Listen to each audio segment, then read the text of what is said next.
Seorang kurir mengantarkan makanan untuk seorang lelaki tua yang kesepian selama 3 tahun setelah kematiannya.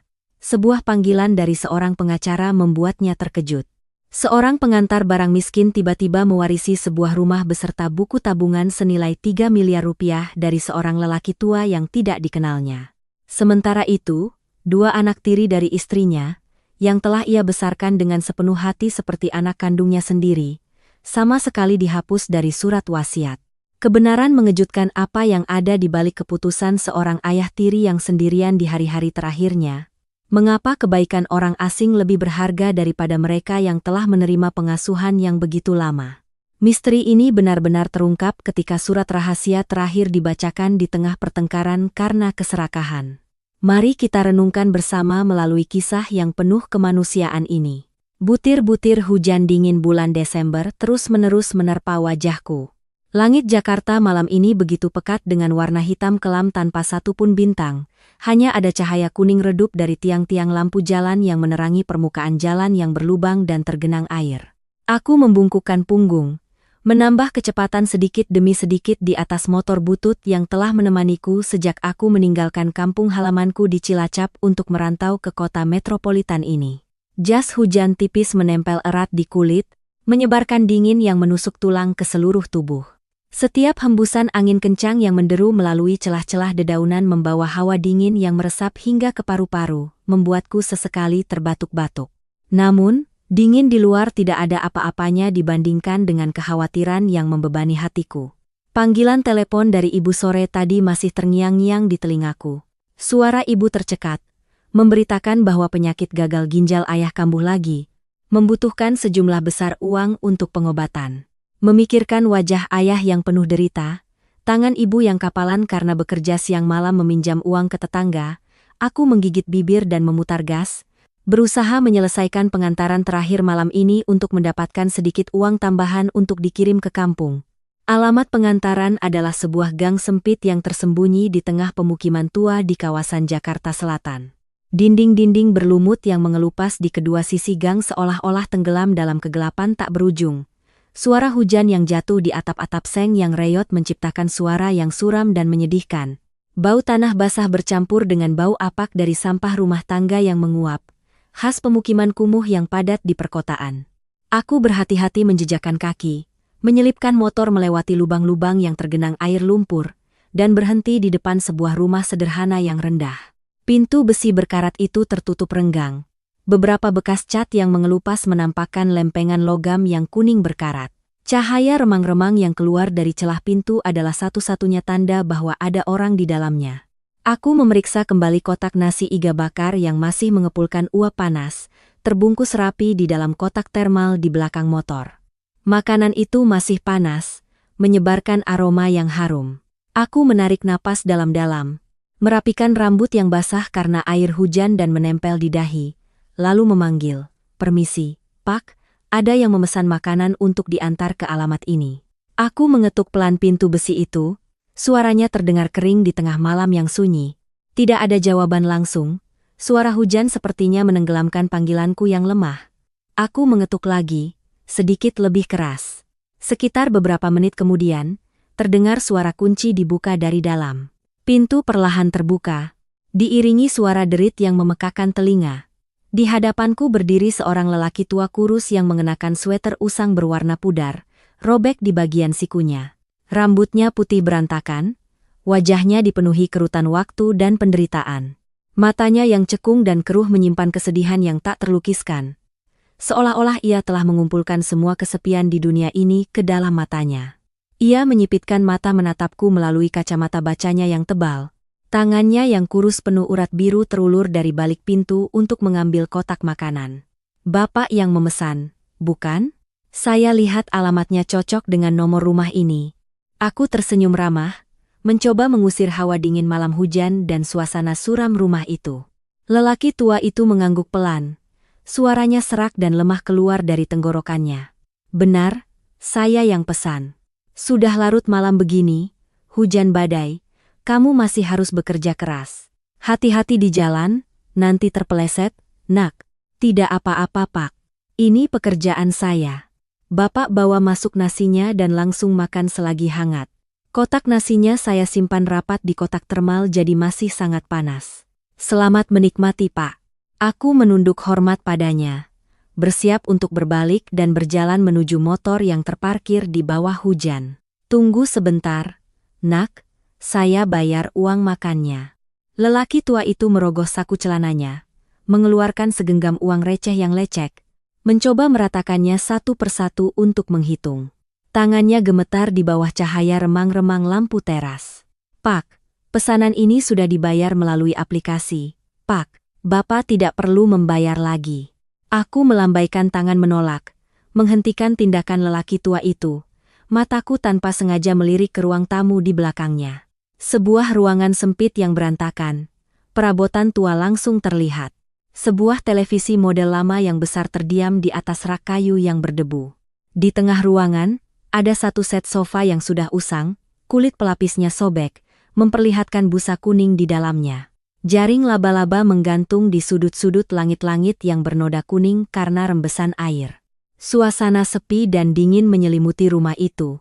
Sama sekali tidak ada kehangatan sebuah keluarga. Seorang lansia yang sakit-sakitan tinggal sendirian di rumah kumuh ini. Di tengah malam hujan yang dingin ini, tiba-tiba memesan sekotak nasi larut malam benar-benar membuat hatiku terasa berat. Lelaki tua itu termangu sejenak, matanya menunjukkan kebingungan. Oh, begitu ya. Saya sudah tua, mata sudah rabun. Menggunakan ponsel pintar ini lambat dan sulit sekali. Saya tidak tahu salah pencet di mana sampai sudah terbayar. Saya hanya takut kamu ditipu. Baiklah, hati-hati di jalan ya. Jalanan malam ini licin sekali. Aku mengucapkan selamat tinggal sekali lagi pada lelaki tua itu lalu bergegas naik ke motor. Saat motor mulai bergerak meninggalkan gang kecil itu, aku menoleh ke belakang. Sosok kurus lelaki tua itu masih berdiri di depan pintu, menyatu dengan tirai hujan yang kabur. Pintunya masih terbuka sedikit seolah menantikan sesuatu yang jauh. Hatiku sedikit nyeri. Bayangan lelaki tua yang kesepian itu terus menghantui pikiranku sepanjang perjalanan kembali ke kamar kosku yang kumuh di pinggiran kota. Di suatu tempat di kampung halaman, ayahku juga sedang berjuang melawan penyakitnya. Apakah ada saatnya ketika aku terlalu sibuk dengan roda kehidupan di kota, ayah di kampung juga diam-diam menahan kesepian seperti itu? Pikiran itu membuatku gelisah dan tidak bisa tidur. Suara hujan di teras masih terus turun, mengetuk irama yang teratur di hatiku yang penuh kegelisahan sebagai seorang pemuda miskin perantau yang menanggung beban keluarga. Keesokan paginya, langit Jakarta lebih cerah, sinar matahari yang lemah menembus celah-celah dedaunan pohon tua, membawa sedikit kehangatan langka setelah semalaman hujan deras. Udara segar mengusir bau apek kota. Aku bangun subuh, mengunyah sepotong roti tawar lalu memulai hari kerja yang baru dengan ritme yang biasa. Aku menjelajahi setiap sudut jalan, menyelinap di antara kerumunan orang yang sibuk di jam sibuk untuk mengantarkan setiap barang, setiap kotak makanan hangat ke tangan pelanggan. Kehidupan seorang kurir adalah rangkaian hari-hari berpacu dengan waktu, tak peduli panas atau hujan, hanya berharap mengumpulkan cukup uang untuk dikirim ke ibu untuk biaya pengobatan ayah. Siang hari ketika perutku mulai keroncongan, layar ponsel yang terpasang di setang motor berkedip menandakan pesanan baru. Aku menggeser layar untuk menerima pesanan, melirik alamatnya dan sedikit terkejut. Masih gang kecil di Jakarta Selatan itu, masih nomor rumah sederhana yang penuh kesepian semalam. Pelanggan memesan satu porsi bubur ikan gabus lembut dan segelas susu kedelai panas. Tepat pukul 12 siang, aku sudah berada di depan pintu besi yang sudah kukenali. Sinar matahari menyinari langsung noda-noda karat membuatnya berkilauan kemerahan. Kali ini pintu terbuka lebih cepat dari sebelumnya. Pak Karta, lelaki tua semalam, muncul dengan wajah yang sedikit lebih segar dan cerah. Ia tidak lagi mengenakan sweter usang yang robek, melainkan setelan pakaian pensiunan tentara berwarna hijau lumut yang sudah pudar. Di dada bajunya tersemat lencana veteran yang berkilauan di bawah sinar matahari. Posturnya meskipun kurus kering, masih memancarkan aura ketegasan seorang yang pernah bertugas di militer. "Halo, Nak, kamu lagi yang mengantar makanan untuk saya?" Ia tersenyum, senyum ramah yang membuat kerutan di dahi dan sudut matanya meregang, mengusir raut wajah penuh penderitaan yang biasa terlihat. "Iya, Pak. Selamat siang." Kebetulan sekali, saya dapat pesanan di sekitar sini jadi sistem menugaskan saya. Ini bubur ikan gabus dan susu kedelai Bapak. Saya sudah bilang ke restorannya untuk memasaknya sangat lembut, agar mudah dicerna. Aku menyerahkan kantong plastik itu dengan kedua tangan, dengan hati-hati mengangkatnya dari kotak termal agar susu tidak tumpah. Pak Karta mengambil kantong makanan itu, ragu sejenak lalu bertanya, "Nama kamu siapa?" "Semalam gelap sekali, hujan badai. Saya belum sempat menanyakan namamu." "Nama saya Saka, Pak, Saka Pradana. Asal saya dari Cilacap, Jawa Tengah. Saya kesini jadi kurir untuk mencari nafkah." Aku menjawab dengan riang, membalas senyumnya. "Saka, ya, nama yang bagus. Pemuda yang baik dan rajin. Nama saya Karta, dulu saya pegawai negeri, sekarang sudah pensiun dan tinggal sendirian di sudut ini sudah 10 tahun. Saya ada urusan yang ingin saya bicarakan denganmu. Entah kamu mau menghargai orang tua ini dan setuju atau tidak." Pak Karta mendorong bingkai kacamata bacanya yang melorot di hidungnya. Matanya yang penuh harap menatap lurus ke arahku. "Silakan, Pak, katakan saja. Jika ada yang bisa saya bantu dalam kemampuan saya pasti akan membantu Bapak dengan sepenuh hati." Aku menjawab dengan tulus, dalam hati berpikir mungkin Bapak ini lagi-lagi kesulitan dengan ponsel pintarnya yang merepotkan. "Begini, Saka. Saya sudah tua. Repot sekali menggunakan ponsel sentuh ini untuk memesan makanan. Mata sudah rabun, jari-jari kaku, menyentuh layar selalu tergelincir ke atas dan ke bawah, sering salah pencet. Kemarin saya butuh waktu 1 jam baru bisa memesan sekotak nasi. Dan itu pun salah prosedur pembayaran, langsung memotong dari rekening bank anak saya. Kamu masih muda, cekatan, hafal jalan, dan sering berkeliling di daerah ini. Bagaimana kalau setiap hari siang dan malam, kamu sekalian mampir ke warung makan, belikan saya 1 porsi makanan lunak lalu antarkan langsung ke sini. Saya tidak akan memesan lewat aplikasi lagi, biar tidak pusing. Saya akan berikan uang makan di muka agar kamu bisa mengaturnya. Dan setiap hari saya akan memberimu tambahan Rp75.000 sebagai upah jalan. Bagaimana menurutmu? Garakan Quran dalam Sara? Bagaimana menurutmu?" Aku terkejut dengan tawaran terus terang dari Pak Karta. Rp75.000 sehari bagi pekerja miskin sepertiku bukanlah jumlah yang kecil. Sebulan bisa dapat tambahan lebih dari 2 juta. Itu setara dengan puluhan pengantaran yang harus aku lakukan di bawah terik matahari dan hujan deras. Namun, melihat postur kurus dan kesepian Bapak yang berdiri di samping pintu besi, rasa iba yang tak terbatas muncul di hatiku. Aku teringat ayahku di kampung yang juga menghemat setiap rupiah untuk membeli obat. Aku tidak tega menerima uang itu dari seorang lelaki tua yang sebatang kara, Pak Karta. Untuk membelikan makanan setiap hari, saya setuju sekali. Lagi pula saya setiap hari berkeliling di daerah ini, membeli 1 porsi makanan sambil lewat tidak akan lama. Tapi untuk upah tambahan, saya tegas tidak mau menerimanya. Bapak simpan saja uang itu untuk membeli vitamin, buah-buahan, atau teh yang enak agar tetap sehat. Saya membantu Bapak karena rasa sayang anak kepada orang tua, bukan untuk mencari uang dari Bapak. Suaraku tegas dan jelas, namun tetap dengan sikap yang sangat sopan. "Wah, kalau begitu saya jadi tidak enak, Saka. Kamu bekerja keras, berkeringat, kehujanan kepanasan. Uang bensin, biaya perawatan motor, saya sama sekali tidak bisa membiarkanmu bekerja tanpa bayaran. Hukum karma itu jelas, pekerja harus dibayar setimpal. Jika kamu bersikeras tidak mau menerima upah, saya tidak berani merepotkanmu lagi. Saya akan jalan kaki sendiri ke ujung gang untuk makan semangkuk soto saja." Pak Karta juga tidak kalah tegas, suaranya mantap dengan gaya seorang prajurit. Kami berdua berdebat di depan pintu rumah cukup lama, tidak ada yang mau mengalah. Akhirnya, agar Pak Karta tenang dan bisa menjaga kesehatannya, aku terpaksa mengangguk, pura-pura setuju menerima uang Rp75.000 itu agar beliau senang. "Baiklah, Pak. Jika Bapak sudah bersikeras begitu, saya terima. Terima kasih sudah memberi saya kesempatan mendapat penghasilan tambahan. Mulai besok saya akan mengantar makanan tepat jam 11.30 siang dan jam 6 sore ya Pak. Bapak ingin makan apa? Tinggal kirim pesan sebelumnya agar saya belikan." Aku berbohong untuk menyenangkan hati orang tua. Wajah Pak Karta tampak sangat gembira. Raut mukanya menjadi lebih cerah.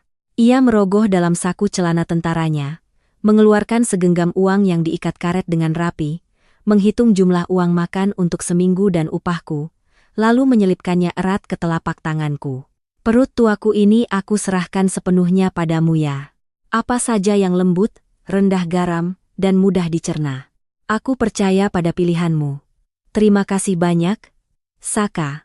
Aku menerima uang itu, menggenggamnya erat, dalam hati berjanji akan menemukan cara untuk mengelola upah ini dengan bijaksana. Pak Karta berbalik masuk ke dalam rumah, untuk mengambil nampan berisi air minum untukku. Saat ia tidak memperhatikan, aku menarik lembaran Rp75.000 dari tumpukan upah, melipatnya kecil menjadi 4 dan dengan cekatan menyembunyikannya di bawah asbak keramik di atas meja batu di teras. Setelah melakukan tindakan rahasia itu, aku segera kembali ke motor dan menyalakannya. Saya lanjut mengantar barang lagi ya, Pak. Besok sore saya mampir lagi. Aku melambaikan tangan kepada lelaki tua yang sedang berjalan keluar membawa nampan air. Sejak hari itu, aku resmi menjadi pemasok makanan harian, seorang teman seperjalanan bagi Pak Karta.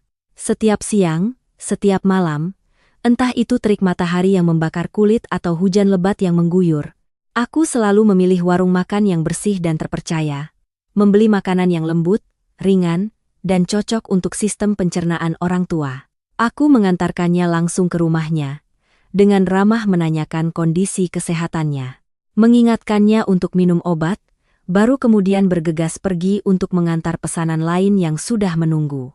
Dan setiap kali, aku selalu mencari alasan yang cerdik untuk tinggal beberapa detik lebih lama. Kadang memuji bunga pukul 9-nya yang indah, kadang izin ke toilet, untuk diam-diam menyembunyikan lembaran Rp75.000 di bawah nampan air, di bawah pot sukulen, atau di tepi tumpukan koran tua di meja. Aku sama sekali tidak ingin Pak Karta merasa berhutang budi padaku, juga tidak ingin diriku memanfaatkan kemurahan hati seorang lelaki tua yang hidup sebatang kara. Aku hanya berpikir sederhana. Sedikit perhatian tulus dariku mungkin bisa menghangatkan hatinya yang dingin di tengah ibu kota yang sibuk dan acuh tak acuh ini. Waktu terus berlalu. Sudah lebih dari sebulan sejak aku memulai pekerjaan khusus mengantarkan makanan untuk Pak Karta. Di antara kami sekarang bukan lagi hanya hubungan jual-beli biasa antara pelanggan dan pengantar barang, tetapi perlahan-lahan terbentuk ikatan yang aneh. Suci. Pak Karta selalu berdiri di depan pintu, menungguku setiap waktu makan dengan senyum cerah di wajahnya. Ia menyiapkan segelas es teh tawar yang menyegarkan di musim kemarau yang panas atau secangkir teh jahe hangat di hari-hari angin musim dingin menerpa.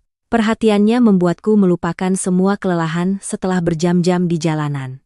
Suatu malam di pertengahan Desember, suhu Jakarta tiba-tiba turun drastis. Angin menderu kencang melalui celah-celah pintu membawa hawa dingin yang memotong kulit hingga ke tulang. Aku baru saja berhenti menggigil di depan rumah Pak Karta, melepas sarung tangan wol yang basah oleh embun malam, ketika seluruh lingkungan tiba-tiba tenggelam dalam kegelapan pekat. Korsleting listrik mendadak membuat seluruh gang menjadi gempar. Suara orang saling memanggil terdengar di mana-mana. Aku buru-buru merogoh saku celana, menyalakan senter ponsel untuk menerangi jalan dan mengetuk pintu rumahnya. Pak Karta, ini Saka membawa makan malam. Hati-hati jangan sampai jatuh, Pak, sedang mati lampu. Suara sandal jepit yang khas terdengar perlahan dalam kegelapan dari arah kamar tidur. Pak Karta membuka lebar pintu besi, tangannya memegang senter plastik kecil, cahayanya redup dan lemah. Cepat masuk, Nak, di luar dingin sekali. Entah kenapa listrik tiba-tiba mati begini. Mata saya sudah rabun, meraba-raba lama baru ketemu senter tua ini di sudut lemari. Suaranya bergetar karena dingin yang meresap ke tulang. Aku memasukkan motor ke dekat dinding agar tidak menghalangi jalan, dengan hati-hati membawa kotak nasi ayam saus asam manis masuk ke dalam rumah. Ruangan itu sunyi dan gelap. Tidak ada kehangatan dari penghangat ruangan atau lampu pemanas sehingga terasa sangat dingin. Aku meletakkan kotak makanan di atas meja batu, dengan cepat mengambil korek api dari saku jaket, menyalakan sebatang lilin merah yang baru saja ditemukan Pak Karta dari laci meja teh. Cahaya lilin kuning yang redup menari-nari, mengusir sebagian kegelapan, bayangan kami berdua memanjang dan bergoyang di dinding kapur yang sudah banyak mengelupas, Makanlah sekarang, Pak, nanti makanannya dingin jadi tidak enak. Malam ini udaranya sangat dingin.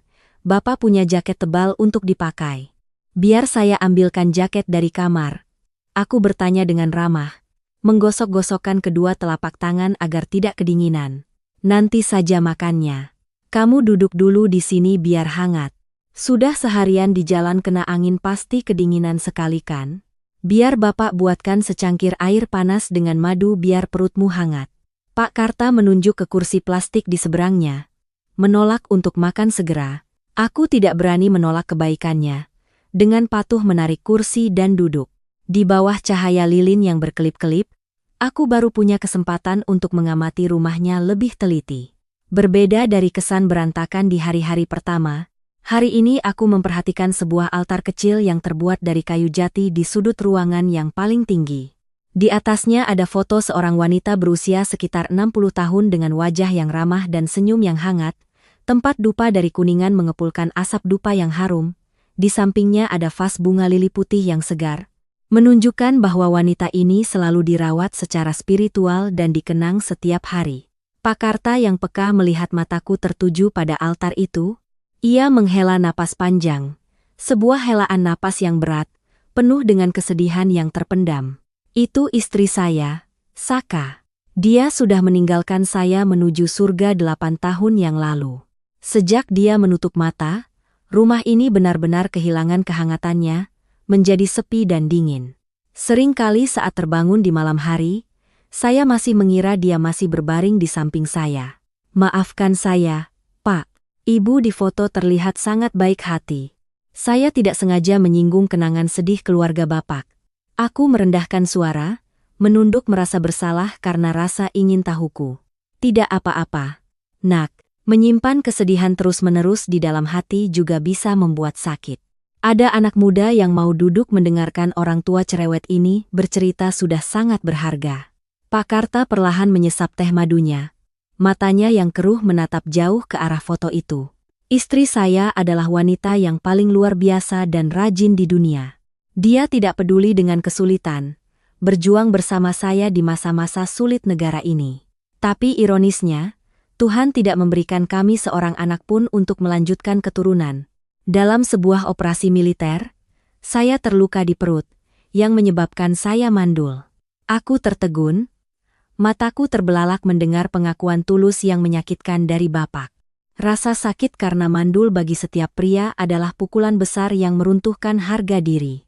Apalagi bagi generasi Pak Karta, di mana konsep melanjutkan garis keturunan masih sangat kuat dalam benak orang Indonesia. Istri saya, sebelum menikah dengan saya, sudah pernah menikah dan memiliki 2 anak laki-laki. Suami pertamanya meninggal karena kecelakaan kerja. Yang sulung bernama Bima, yang bungsu bernama Dharma. Ketika saya memutuskan untuk tinggal bersamanya, kedua anak itu masih balita, baru berusia 3 dan 4 tahun. Saya menyayangi dan menggendong mereka seperti anak kandung saya sendiri. Saya pensiun dini, bekerja keras dalam berbagai pekerjaan dari kuli angkut hingga menarik becak, menabung setiap rupiah untuk membesarkan mereka. Saya menyekolahkan mereka dengan baik, setara dengan teman-temannya, tidak membiarkan mereka kekurangan apapun. Saya menganggap mereka sebagai harta paling berharga, satu-satunya kebanggaan dalam hidup saya. Suara Pak Karta menjadi berat, tercekat oleh air mata. Tapi kemudian, ketika mereka dewasa, sayap mereka cukup kuat untuk terbang jauh. Mereka segera meninggalkan sarang miskin ini, untuk terbang ke tempat yang jauh mencari ketenaran. Sejak istri saya meninggal, satu-satunya penghubung kami, mereka beralasan sibuk dengan pekerjaan, tekanan hidup, kunjungan mereka ke rumah semakin jarang dan akhirnya berhenti sama sekali. Bima pergi ke luar pulau untuk membuka perusahaan properti. Dharma pergi ke provinsi pegunungan di utara sebagai insinyur proyek pembangkit listrik tenaga air. Sepanjang tahun, mungkin hanya saat lebaran mereka menelepon untuk menanyakan kabar sekadarnya. Saya rindu mereka. Seringkali saat saya menelepon, mereka dengan ketus bilang sedang rapat lalu menutup telepon begitu saja. Rumah ini, meja makan ini, tempat tidur ini, hanya ada orang tua ini yang keluar masuk sendirian, berteman dengan 4 dinding bisu. Hatiku terasa sesak, Sakit mendengar seluruh kisah tragis Bapa. Aku merinding membayangkan seorang lelaki tua yang lemah. Dengan mata rabun dan tangan gemetar, sendirian memasak nasi seadanya, duduk makan menghadap dinding yang dingin. Keegoisan dan ketidakpedulian kedua anak tirinya sungguh patut dikecam. Mereka dengan mudah melupakan ayah tiri yang hebat, yang telah mengorbankan seluruh masa mudanya, keringat dan air matanya untuk membesarkan mereka hingga sukses. Jangan sedih lagi, Pak, nanti tekanan darah Bapak naik. Kedua abang itu pasti benar-benar sibuk dengan pekerjaan mereka sebagai pengusaha dan insinyur. Mungkin Lebaran tahun ini mereka akan mengatur waktu untuk membawa istri dan anak-anak mereka mengunjungi Bapak. Aku mencoba tersenyum, mencari kata-kata penghiburan meskipun dalam hati tahu bahwa alasan itu hampa dan bohong. Aku sudah terbiasa dengan kesepian ini, Saka. Pohon tua harus merontokkan daunnya dan kembali ke akarnya. Burung yang sudah dewasa harus meninggalkan sarangnya untuk mencari makan. Aku hanya menyalahkan diriku sendiri yang bernasib buruk. Tidak melahirkan mereka, tidak memiliki hubungan darah sehingga kasih sayang pun menjadi hambar seperti air. Aku hanya kasihan pada istriku yang terbaring di alam baka. Mungkin ia tidak bisa beristirahat dengan tenang melihat keluarganya berantakan seperti ini. Anak-anak yang berpaling dari ayahnya. Pak Karta menyeka air mata keruh yang mengalir di pipinya yang keriput dan tirus. Malam itu aku memutuskan untuk tidak mengantar barang lagi. Aku tinggal menemani Pak Karta menyalakan lebih banyak lilin dan mengobrol hingga larut malam ketika listrik kembali menyala. Kami berbicara tentang banyak hal, dari pekerjaanku yang tidak menentu, tentang sawah di kampung halamanku di Cilacap, hingga kenangan heroik masa muda Bapak di medan perang. Ketika jam menunjukkan pukul 12 malam, aku berdiri untuk pamit. Pak Karta mengenakan jaketnya dan mengantarku sampai ke gerbang besi, menggenggam erat kedua tanganku yang dingin. Saka, mulai besok anggap saja rumah ini seperti rumahmu sendiri ya. Pintu ini selalu terbuka untukmu, kapanpun kamu luang dan tidak ada pesanan, mampirlah untuk minum segelas air, mengobrol dengan orang tua ini agar tidak sepi. Aku menganggapmu seperti anak kandungku sendiri. Baik, Pak. Saya berjanji akan lebih sering mengunjungi Bapak. Bapak masuk ke dalam. Jangan lupa tutup pintu rapat-rapat agar tidak masuk angin, jaga kesehatan, dan tidurlah lebih awal. Aku menyalakan motorku yang tua dan mengeluarkan asap putih.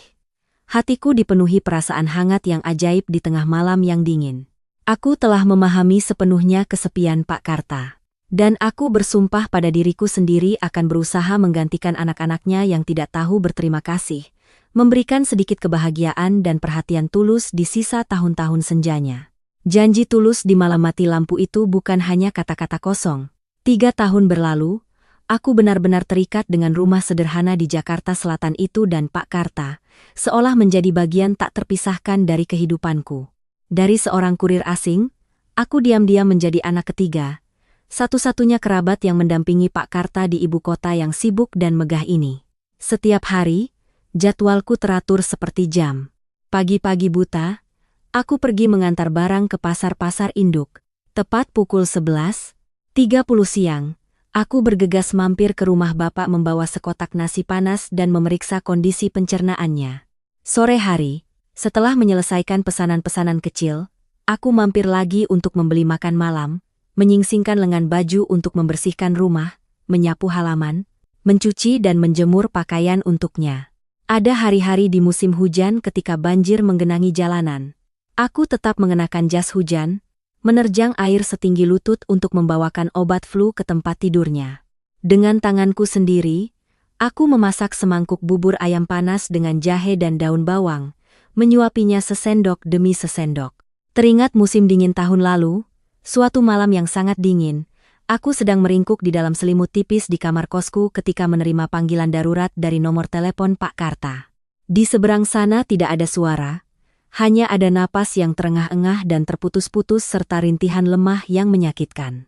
Firasatku mengatakan ada sesuatu yang tidak beres.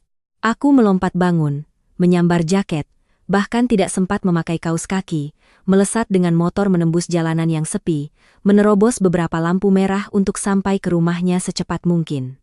Pintu besi terkunci dari dalam. Aku panik memanjat pagar, memanggil namanya berulang kali, tetapi sama sekali tidak ada jawaban. Tanpa ragu-ragu lagi, Aku meminjam bangku dari warung di pinggir jalan, memanjat tembok pagar rendah yang dipenuhi pecahan kaca, menggunakan batu untuk memecahkan kaca jendela agar bisa memasukkan tangan dan membuka kunci dari dalam. Pemandangan di depan mataku membuatku lemas. Keringat dingin mengalir. Pak Karta terbaring pingsan di lantai ubin yang dingin di samping tempat tidur. Kedua tangannya memegangi dada kirinya, wajahnya pucat pasi seperti lilin. Aku panik berlari, menggendong tubuhnya yang kurus dan ringan di punggungku, berlari sekuat tenaga ke jalan besar, dengan panik melambaikan tangan mencari taksi. Malam itu, di unit gawat darurat Rumah Sakit Cipto Mangunkusumo, aku duduk meringkuk di koridor yang berbau desinfektan, keringat membasahi punggung bajuku yang dingin, kedua tangan saling bertaut, berdoa agar keajaiban terjadi. Dokter jaga keluar dan mendiagnosis Bapak terkena stroke akibat tekanan darah tinggi. Jika terlambat di bawah sekitar 15 menit lagi, nyawanya pasti tidak akan tertolong. Sambil menunggu infus Bapak, aku membuka kontak di ponsel tuanya, mencari nomor telepon Bima dan Dharma untuk memberitahu mereka. Panggilan ke Bima berdering panjang tanpa jawaban lalu beralih ke pesan suara. Panggilan kelima ke Dharma baru diangkat. Tapi suara serak dan berbau alkohol terdengar mengantuk. Halo, siapa ini? Tahu jam berapa sekarang? Menelepon seperti memanggil perahu saja. Mas Dharma, saya Saka, kurir sekaligus tetangga Pak Karta. Pak Karta baru saja terkena stroke parah dan sekarang di UGD RSCM, memakai oksigen. Mas cepat pesan tiket pesawat pulang untuk melihat kondisi Bapak. Aku mencoba menahan amarah yang meluap, menjelaskan situasi darurat dengan jelas. Stroke? Ya ampun. Besok siang baru ada penerbangan dari provinsi ini ke Jakarta. Sekarang saya terjebak proyek di daerah pegunungan terpencil. Tidak bisa langsung ke kota. Tolong kamu ke ATM, ambil uang dulu untuk bayar biaya rumah sakit. Minggu depan saya pulang, saya ganti uangmu 2 kali lipat. Tolong jaga Bapak malam ini ya. Saya ngantuk sekali. Saya tutup teleponnya. Bunyi tut-tut yang dingin terdengar, memotong pikiranku. Aku tertegun menatap layar ponsel. Ayah tiri yang telah menghabiskan masa mudanya untuk membesarkan mereka sedang berada di ambang kematian. Tapi anak yang dianggapnya putra, yang disekolahkan dengan baik, hanya menjawab dengan sikap dingin yang mengerikan. Menggunakan kekuatan uang untuk menyuap, menggantikan perhatian keluarga.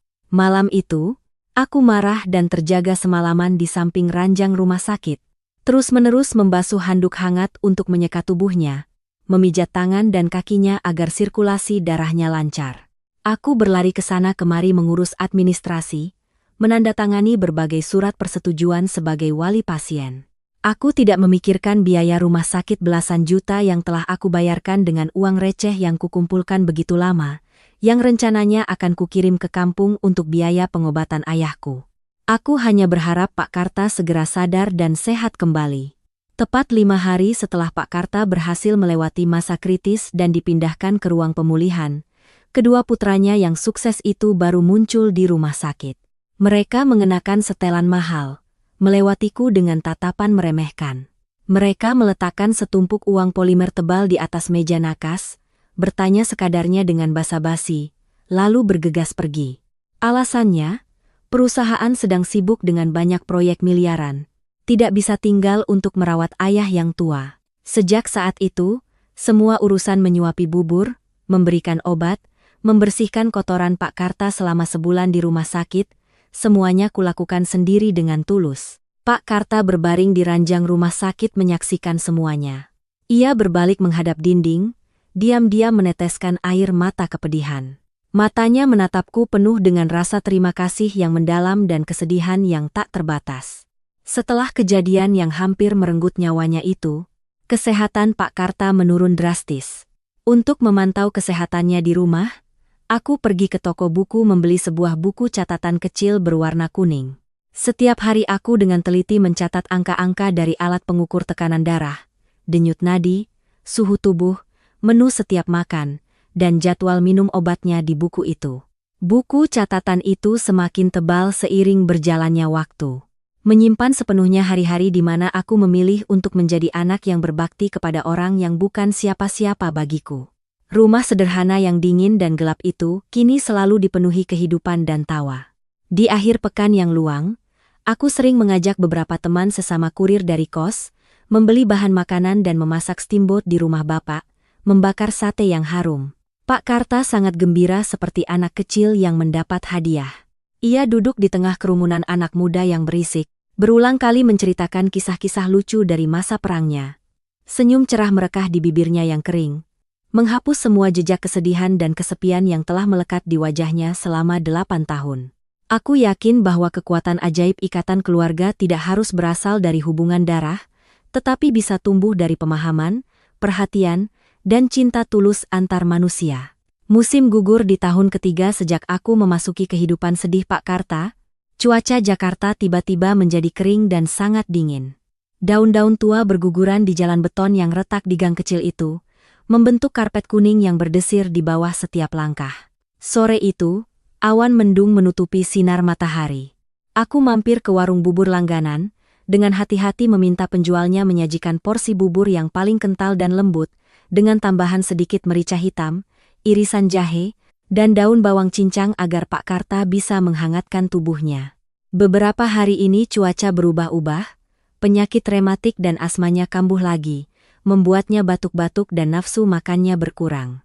Aku membawa rantang bubur panas dan bergegas dengan motor ke rumah Bapak, berbeda dari biasanya, di mana ia sering duduk menunggu di teras. Pintu besi hari ini tertutup rapat, terkunci dari dalam.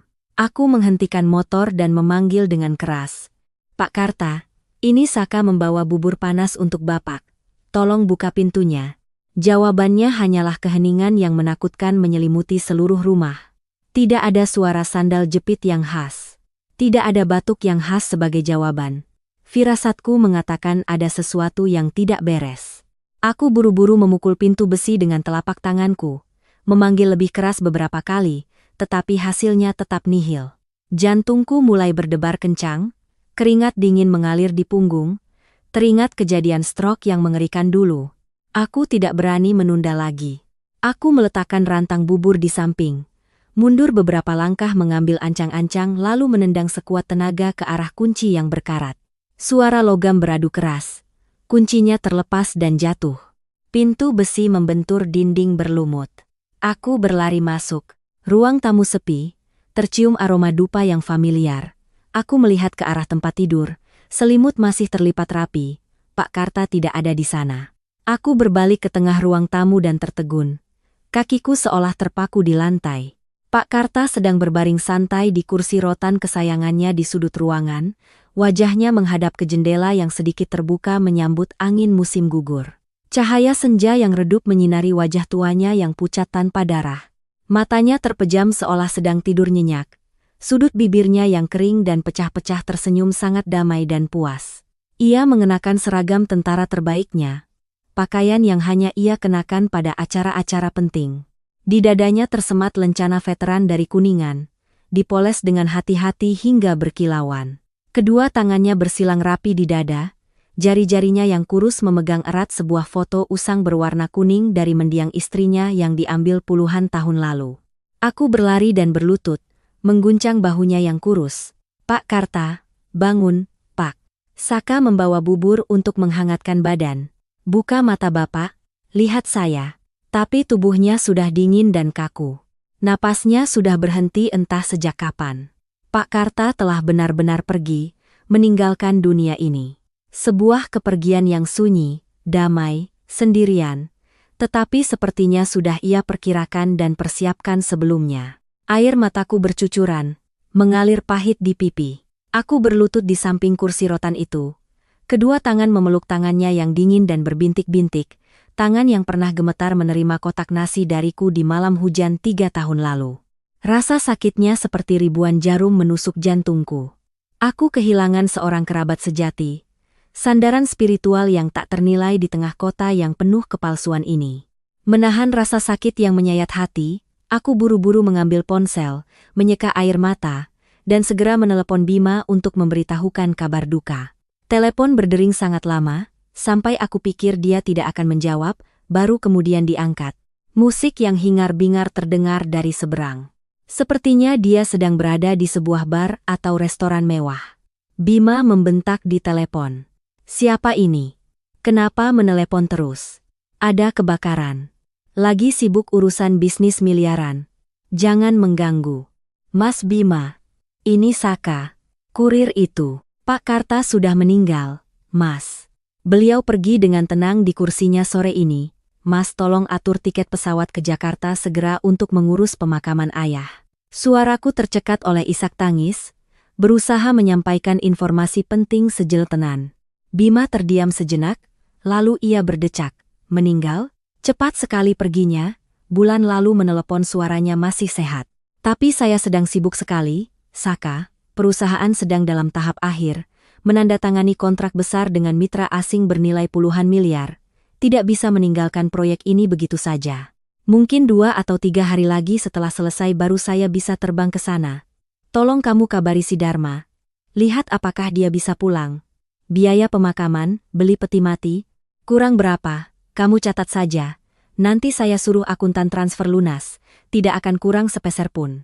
Aku tertegun, mulutku menganga mendengar kekejaman dan ketidakmanusiawian Bima. Tapi sebelum aku sempat memarahinya, dia sudah dengan dingin menutup telepon. Aku melanjutkan menelepon Dharma. Dharma menjawab lebih cepat tapi dengan nada yang sangat lelah dan kesal. Ada masalah apa lagi ini, Saka? Saya sedang dinas di daerah terpencil di pedalaman. Sinyal lemah, bicara cepat saja. Mas Dharma, ayah Mas sudah meninggal. Beliau baru saja pergi sore ini, tolong cari cara untuk pulang dan hadiri pemakamannya. Bagaimanapun juga, beliau berjasa membesarkan Mas sejak kecil. Dharma menghela napas panjang di telepon. Sialan. Kenapa orang tua itu memilih waktu yang pas saat saya sedang mengejar target penyelesaian proyek begini? Dari desa ini ke jalan raya untuk naik bus saja butuh seharian. Belum lagi bolak-balik naik pesawat, buang-buang waktu. Coba kamu minta tolong Pak RT dan tetangga untuk memandikan dan mengurus jenazahnya.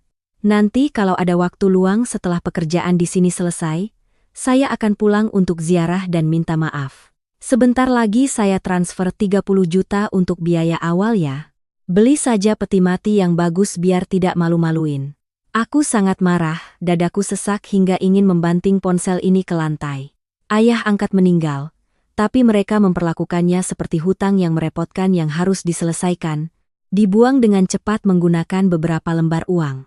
Tanpa mau berdebat lebih lanjut dengan orang-orang durhaka itu, aku menyeka air mata, berlari memanggil Pak RT dan beberapa tetangga dekat di gang. Hanya 15 menit kemudian, para tetangga sudah memenuhi halaman. Semua orang menangis sedih melihat jenazah lelaki tua yang baik hati itu terbaring sendirian di kursinya, lalu tanpa diperintah. Mereka semua membantu membersihkan rumah. Pak RT memberiku petunjuk untuk mengurus surat kematian di kelurahan. Aku langsung pergi ke ATM, menarik semua uang tabunganku. Aku sendiri yang membeli peti mati dari kayu jati, menyewa tenda, dan menyiapkan sesajen dengan layak. Pemakaman Pak Karta, meskipun tanpa kehadiran kedua putra yang telah ia besarkan dengan segenap jiwa, terasa hangat dengan kehadiran orang-orang asing dari lingkungan sekitar. Aku merobek kain putih untuk dijadikan ikat kepala tanda berkabung, berjaga di samping peti jenazahnya selama 3 hari 3 malam tanpa tidur. Aku menyambut dan berterima kasih kepada setiap pelayat seolah-olah aku adalah putra kandungnya. Aku ingin mengantar ayah keduaku ini dengan cara yang paling terhormat, agar ia tidak merasa sedih di alam baka. 10 hari berlalu dengan lambat sejak hari yang menyedihkan mengantarkan jenazah Pak Karta ke pemakaman. Suasana duka masih terasa kental di rumah sederhana itu. Setiap hari aku masih terbiasa mampir pagi dan sore. Aku membeli buah-buahan segar dan menyalakan dupa di altarnya. Aku menyapu dan membersihkan rumah, seolah-olah Bapak masih hidup di sana. Kursi rotan yang kosong di sudut ruangan, di samping jendela yang menangkap sinar matahari, setiap kali kulihat selalu membangkitkan rasa hampa yang tak terlukiskan. Pagi itu, langit Jakarta mendung, kilat menyambar menandakan hujan akan segera turun. Saat aku sedang sibuk mengganti bunga krisan yang layu di altar, tiba-tiba terdengar suara mesin mobil dan rem taksi di depan gerbang, diikuti suara roda koper yang diseret di atas jalanan yang retak. Pintu besi didorong terbuka dengan keras. 2 pria berusia 40-an, berpakaian necis, masuk ke ruang tamu. Yang satu bertubuh gemuk mengenakan setelan hitam mengkilap. Pergelangan tangannya dihiasi jam tangan emas yang menyilaukan. Wajahnya angkuh. Yang satunya lebih kurus, mengenakan kemeja bermerek, ikat pinggang kulit mahal, membawa tas kerja besar, tampak terburu-buru dan penuh perhitungan. Keduanya menebarkan aroma parfum mahal yang menyengat. Mereka adalah Bima dan Dharma, kedua putra tiri kesayangan Pak Karta, yang dengan tegak absen di pemakaman ayah mereka sendiri. Bima merapikan dasinya, matanya memandang sekeliling rumah tua itu dengan tatapan meremehkan. Ia mengerutkan hidung seolah mencium bau apek yang tidak menyenangkan. Melihatku mengenakan seragam kurir lusuh berdiri di dekat altar, ia mengangkat dagu dan bertanya dengan nada superior. Kamu Saka si kurir yang dulu sering mondar-mandir antar makanan di sini kan? Pemakaman sudah selesai, urusanmu sudah beres. Kenapa kamu masih di sini, mau mencuri sesuatu? Aku sangat marah tapi berusaha menarik napas dalam-dalam, menjaga ketenangan, dan menatap lurus ke mata Bima yang kurang ajar. Saya datang untuk menyalakan dupa dan membersihkan rumah. Kalian sebagai anak, baru 10 hari kemudian muncul. Di altar ayah kalian sendiri saja belum sempat menyalakan sebatang dupa. Tolong bicara yang sopan. Dharma mengerutkan kening dan maju ke depan, memotong pembicaraanku. Kamu bicara yang hati-hati. Ini urusan internal keluarga kami. Kami tidak butuh orang luar rendahan ikut campur mengajari kami. Uang pemakaman, tenda, kamu keluarkan buku catatanmu, nanti saya periksa dan bayar lunas semuanya. Sekarang kamu bereskan barang-barang pribadimu dan pergi dari sini. Kami masih banyak urusan penting mengenai surat-surat tanah yang harus diselesaikan secara internal. Sikap tidak tahu berterima kasih dan dingin mereka membuat darahku mendidih. Aku mengepalkan tangan yang memegang lap. Tepat saat aku hendak membalas dan mengusir kedua orang durhaka ini, sebuah mobil Camry hitam mewah masuk ke gang dan berhenti tepat di belakang taksi. Seorang pria parubaya berusia sekitar 60 tahun, rambutnya yang beruban disisir rapi, mengenakan setelan abu-abu yang elegan, membawa tas kerja kulit coklat, turun dari mobil. Ia berjalan dengan tenang masuk ke dalam rumah. Matanya yang tajam melirik kami bertiga lalu dengan suara berat dan jelas memperkenalkan diri. Selamat pagi, saya pengacara Luhut, kepala kantor hukum. Sesuai jadwal dan prosedur hukum yang berlaku, hari ini saya hadir di kediaman ini untuk melaksanakan tugas membacakan surat wasiat dari klien saya, almarhum Bapak Karta. Bima dan Dharma saling pandang. Mata mereka menunjukkan keterkejutan yang luar biasa, bercampur dengan kegembiraan yang tak bisa disembunyikan. Mereka pasti mengira bahwa lelaki tua kesepian itu telah buru-buru membuat surat wasiat, meninggalkan seluruh harta dan tabungan pensiunnya untuk kedua anak kesayangannya. Bima segera mengubah sikapnya, buru-buru menarik kursi plastik terbersih, membungkuk dan mempersilakan pengacara Luhut duduk. Oh, selamat datang, Pak Pengacara Luhut, sebuah kehormatan. Kami Bima dan Dharma, kedua putra sah satu-satunya dari almarhum Bapak Karta. Silakan duduk, minum, dan langsung bekerja saja agar cepat selesai. Kami juga sibuk dengan banyak urusan besar. Pengacara Luhut mengangguk, meletakkan tas kerjanya yang berat di atas meja batu yang kusam. Ia membuka kunci tas, mengeluarkan setumpuk dokumen yang terbungkus rapi dalam map bersegel, segel merah terang. Lalu ia menoleh ke arahku, tatapannya menjadi lebih lembut dan hangat. Anda Saka Pradana, bukan? Anda sama sekali tidak boleh pergi kemanapun. Silakan tarik kursi dan duduk di sini untuk ikut menyaksikan pembacaan surat wasiat yang penting ini. Bima segera mengerutkan kening. Wajahnya berubah. Ia mengangkat tangan menentang dengan keras. Apakah Bapak Pengacara tidak salah? Dia hanya seorang kurir sewaan miskin, orang asing entah dari mana. Apa hubungannya pembagian harta internal keluarga kami dengannya sehingga Bapak menyuruhnya ikut mendengarkan? Suruh dia keluar agar tidak mengganggu. Dharma juga ikut-ikutan kakaknya. Benar, Pak Pengacara. Bapak bekerja saja langsung dengan kami berdua, itu sudah cukup sesuai hukum. Tidak perlu orang luar mengintip harta internal keluarga. Nanti kalau dia berniat jahat bagaimana? Pengacara Luhut mengeraskan wajahnya, senyumnya hilang, nadanya menjadi tegas dan dingin, tidak mengizinkan adanya bantahan.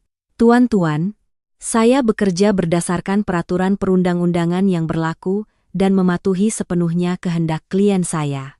Dalam surat wasiat yang tersimpan ini, Almarhum Bapak Karta secara spesifik menyebut nama Saka Pradana sebagai pihak yang memiliki kepentingan langsung terkait harta warisan. Oleh karena itu, kehadiran saudara Saka di sini saat ini adalah wajib menurut hukum. Jika tuan-tuan tidak setuju untuk menjaga ketertiban dan bekerja sama, saya akan segera membuat berita acara pembatalan pembacaan hari ini. Mendengar pengacara mengancam akan membatalkan pembagian uang, Bima dan Dharma seperti ular yang dipukul kepalanya, terpaksa menelan amarah mereka. Mereka menatapku dengan tatapan penuh kebencian, lalu dengan enggan menarik kursi dan duduk menghadap pengacara. Aku yang berdiri di sudut juga sangat terkejut dan bingung. Demi Tuhan, aku tidak pernah berpikir Pak Karta akan menyebut namaku, seorang miskin, dalam dokumen hukum sepenting surat wasiat. Aku perlahan menarik kursi plastik tua yang retak di sudut meja, duduk di ujung terjauh, dengan gugup dan cemas menunggu untuk melihat rahasia apa yang ingin disampaikan oleh mendiang ayah angkatku kepada orang-orang yang ditinggalkannya. Suasana di ruang tamu yang kecil dan sempit itu tiba-tiba menjadi tegang dan sesak. Hujan musim gugur akhirnya turun deras di atap seng. Kipas angin tua di langit-langit berderit, seolah menghitung setiap detik yang berlalu dengan lambat. Pengacara Luhut tetap tenang. Ia dengan hati-hati menggunakan gunting kecil untuk memotong segel lilin merah pada amplop. Ia perlahan mengeluarkan setumpuk kertas A4 yang diketik rapi, dengan tanda tangan basah, sidik jari, dan stempel notaris. Ia mendorong kacamatanya, berdeham sedikit, lalu mulai membacakan isinya dengan suara yang jelas dan bergema. Republik Indonesia. Surat wasiat ini secara resmi dibuat pada tanggal 20 bulan Mei tahun lalu, oleh saya, Karta. Nomor induk kependudukan 249576, saat ini berdomisili di alamat Gang 12, Jakarta Selatan. Suara berat pengacara bergema mengalahkan suara hujan di luar. Ia perlahan melewati bagian perkenalan identitas dasar. Kondisi kesehatan mental Pak Karta yang sepenuhnya sadar saat secara sukarela membuat wasiat. Bima dan Dharma duduk dengan kaki bersilang, gelisah. Tangan mereka terus mengetuk meja. Wajah mereka penuh ketidaksabaran dan keserakahan, hanya menunggu bagian yang paling menarik yaitu pembagian harta. Akhirnya, bagian terpenting pun tiba. Pengacara Luhut sengaja berhenti sejenak, mengangkat matanya menatap lurus ke arah kedua putra yang mencondongkan tubuh ke depan sebelum melanjutkan membaca bagian inti dari dokumen tersebut.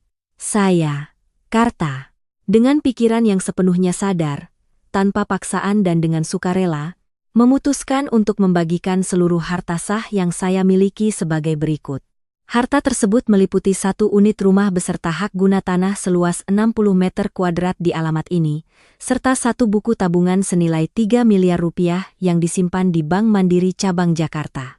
Mendengar angka yang fantastis itu, mata Bima dan Dharma serentak berbinar seperti menemukan emas. 3 miliar rupiah tunai dan sebuah rumah bersertifikat di ibu kota Jakarta. Meskipun berada di gang sempit, tanah seluas 60 meter kuadrat itu setidaknya bernilai beberapa miliar rupiah. Totalnya adalah warisan yang sangat besar bagi siapapun. Mereka diam-diam saling menyikut. Sudut bibir mereka terangkat tersenyum puas, seolah uang itu sudah ada di saku mereka. Tapi senyum puas itu belum sempat mekar sepenuhnya. Langsung membeku oleh kalimat tegas berikutnya dari pengacara Luhut. Setelah saya meninggal dunia, seluruh rumah seluas 60 meter kuadrat beserta buku tabungan senilai 3 miliar rupiah tersebut akan diproses balik nama dan diserahkan hak warisnya secara tunggal kepada saudara Saka Pradana. Lahir tahun 2001, asal dari Provinsi Jawa Tengah. Ruangan itu seolah kehabisan oksigen, terdiam dalam keheningan yang mematikan. Mulutku ternganga, sangat terkejut sampai-sampai aku menjatuhkan lap meja ke lantai. 3 miliar rupiah tunai. Dan seluruh rumah. Pak Karta mempercayakan semuanya padaku. Aku menampar pipiku sendiri karena tidak percaya dengan apa yang kudengar. Kenapa Bapak begitu murah hati memberikan harta sebesar itu kepada orang asing sepertiku? Tanpa mempedulikan keheranan semua orang, pengacara Luhut terus membacakan dengan jelas alasan mendalam yang ditulis tangan oleh Pak Karta di akhir surat wasiat. Di tahun-tahun terakhir hidupku yang penuh sakit penyakitan dan kesepian, aku beruntung mendapatkan perawatan yang tulus dan penuh bakti dari anakku, Saka.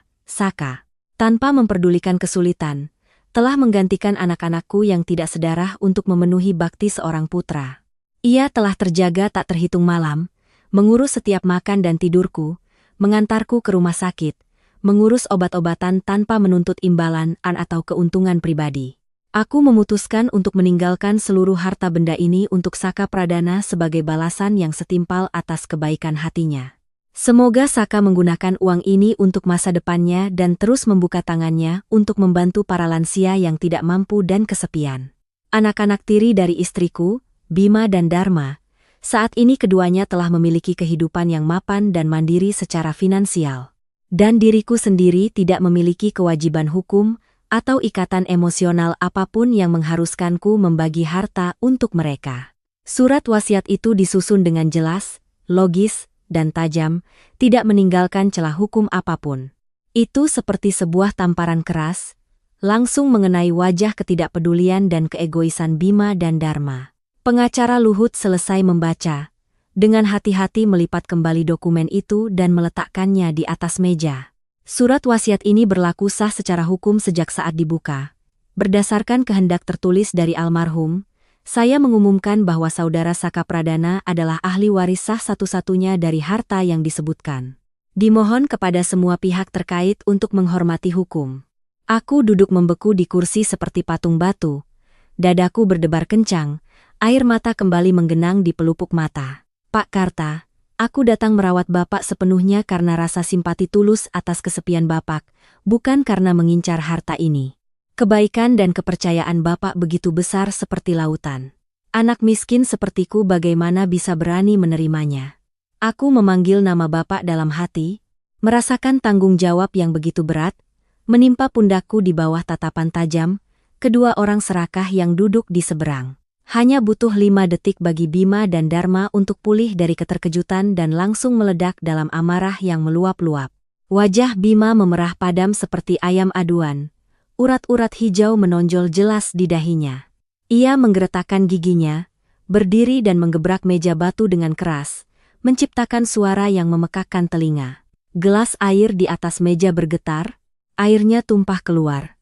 Tidak mungkin ada hal gila seperti ini. Pasti ada kesalahan fatal atau konspirasi pemalsuan dokumen di sini. Orang tua saya tidak gila, tidak mungkin dia begitu pikun sampai memberikan warisan miliaran milik leluhur kepada orang asing di jalanan. Bima berteriak, mencondongkan tubuhnya ke seberang meja, menunjuk langsung ke wajahku. Matanya memerah, menunjukkan kebencian yang mendalam.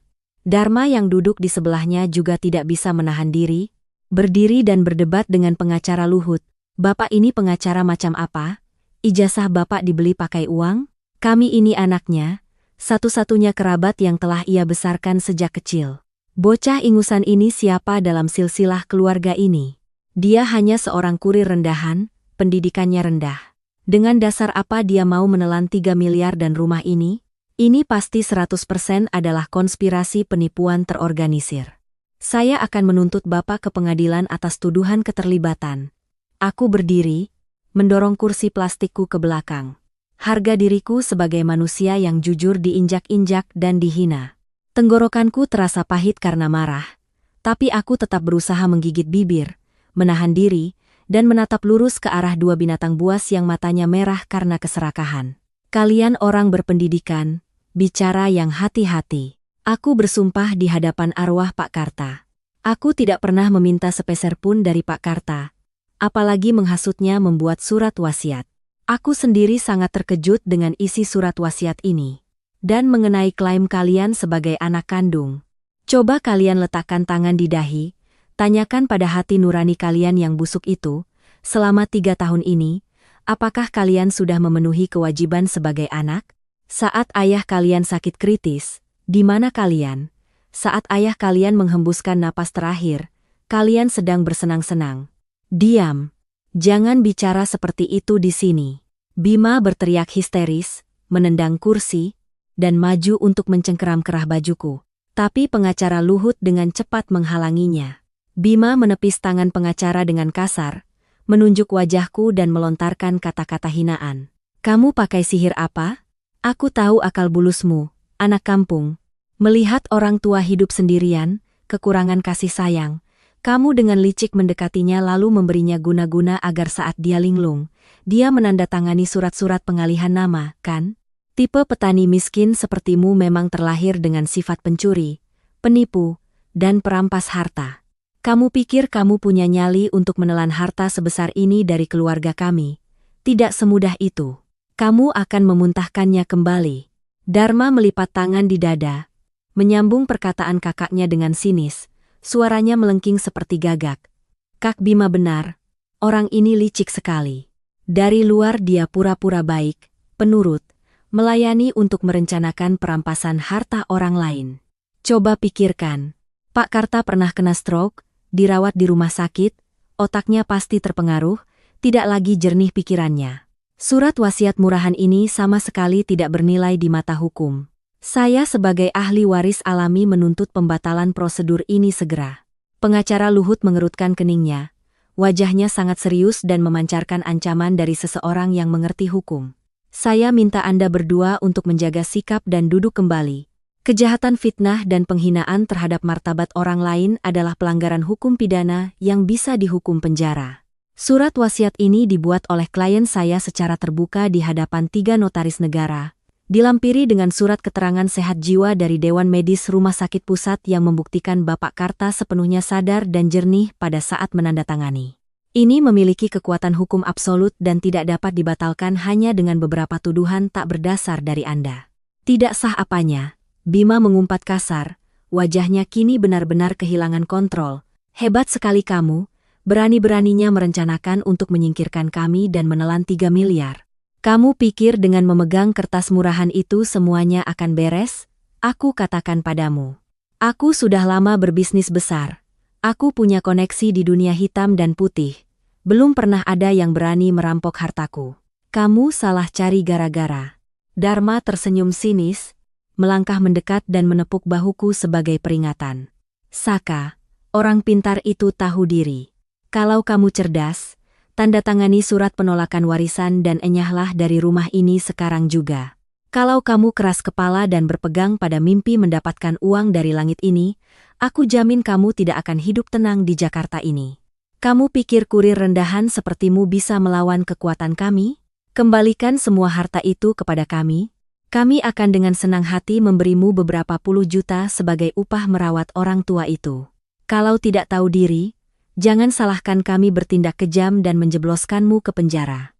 Aku mengepalkan kedua tanganku di belakang punggung, kuku-kukuku menancap dalam ketelapak tangan hingga berdarah. Penghinaan dan ancaman mereka menyakitkan, tapi hatiku tidak sedikit pun merasa takut. Aku menatap foto mendiang ayah angkatku yang tersenyum di altar. Semakin aku menyayangi Pak Karta, semakin besar kemarahanku pada kekejaman kedua orang yang mengaku sebagai manusia ini. Seorang ayah hebat telah mengorbankan darahnya untuk membesarkan mereka dengan segenap hati. Tapi balasannya hanyalah kekejaman dan keserakahan materi yang tak terbatas, yang terungkap begitu saja saat beliau baru saja meninggal. Aku berjanji pada diri sendiri untuk kuat menghadapi mereka demi melindungi kehormatan Bapak. Keheninganku sepertinya semakin menyulut api amarah di hati Bima. Ia dengan membabi buta menyapu set teko porselen tua di atas meja teh hingga jatuh ke lantai. Suara pecahan keramik terdengar memekakkan telinga. Pecahan-pecahan itu berserakan di mana-mana. Air teh yang kuning menggenang di lantai ubin yang retak. Pengacara Luhut terkejut dan mundur selangkah. Wajahnya menunjukkan kemarahan yang luar biasa atas tindakan perusakan yang dilakukan Bima. Aku tetap berdiri terpaku, mataku menatap tajam ke wajahnya yang bengkok karena keserakahan. Rumah ini pernah menjadi tempat yang penuh kehangatan antara seorang lelaki tua kesepian dan seorang pemuda miskin. Kini menjadi medan pertempuran kotor bagi orang-orang berdarah dingin yang memperebutkan warisan. Kamu diam saja, bocah. Atau kamu pikir dengan kertas murahan itu aku tidak bisa berbuat apa-apa padamu? Bima menyingsingkan lengan kemeja sutranya hingga ke siku, memperlihatkan tato samar di lengan kirinya. Ia melangkah dengan angkuh ke arahku, menunjuk wajahku dengan jari kasarnya yang berhiaskan cincin emas besar. Biar kamu tahu, aku punya cukup uang dan koneksi untuk menyewa pengacara terbaik di Jakarta ini.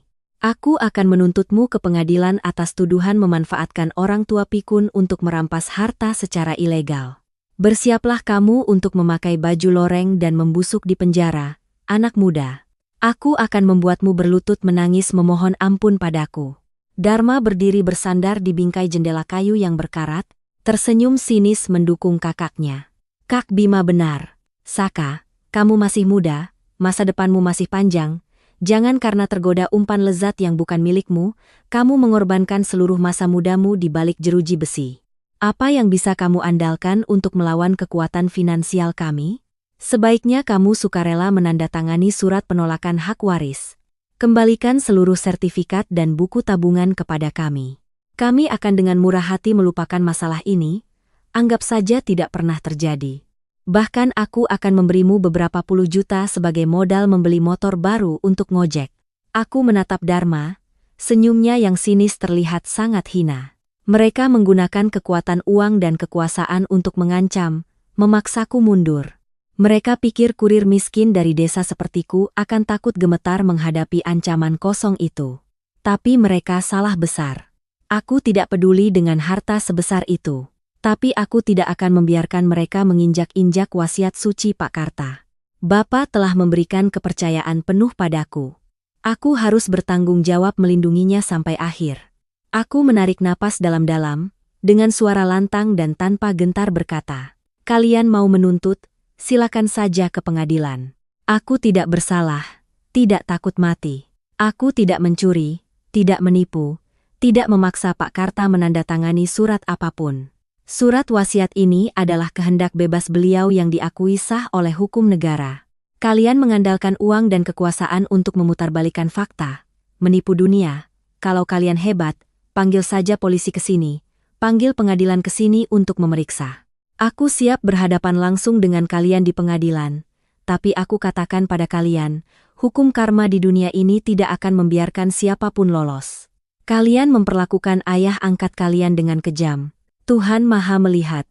Kata-kataku yang tegas membuat Bima dan Dharma sedikit terdiam. Mereka tidak menyangka orang rendahan sepertiku berani melawan dengan begitu keras. Pengacara Luhut mengangguk memuji keberanianku. Ia maju selangkah, menengahi perdebatan. "Saudara Saka bicara sangat benar. Hukum selalu berada di pihak yang benar. Surat wasiat ini sepenuhnya sah. Jika Anda berdua sengaja membuat keributan dan terus menghina kehormatan saudara Saka, saya akan secara pribadi memberikan nasihat hukum kepadanya untuk menuntut balik Anda atas tuduhan pencemaran nama baik. Saya minta Anda berdua untuk tenang dan bersikap sopan sebagai orang terpelajar." Ketegasanku dan peringatan tajam dari pengacara Luhut sepertinya tidak membuat Bima dan Dharma gentar. Sebaliknya, mereka semakin menjadi-jadi dan kehilangan akal. "Banyak mulut kamu. Bukti apa yang kamu punya untuk membuktikan kamu merawat orang tua kami, hah?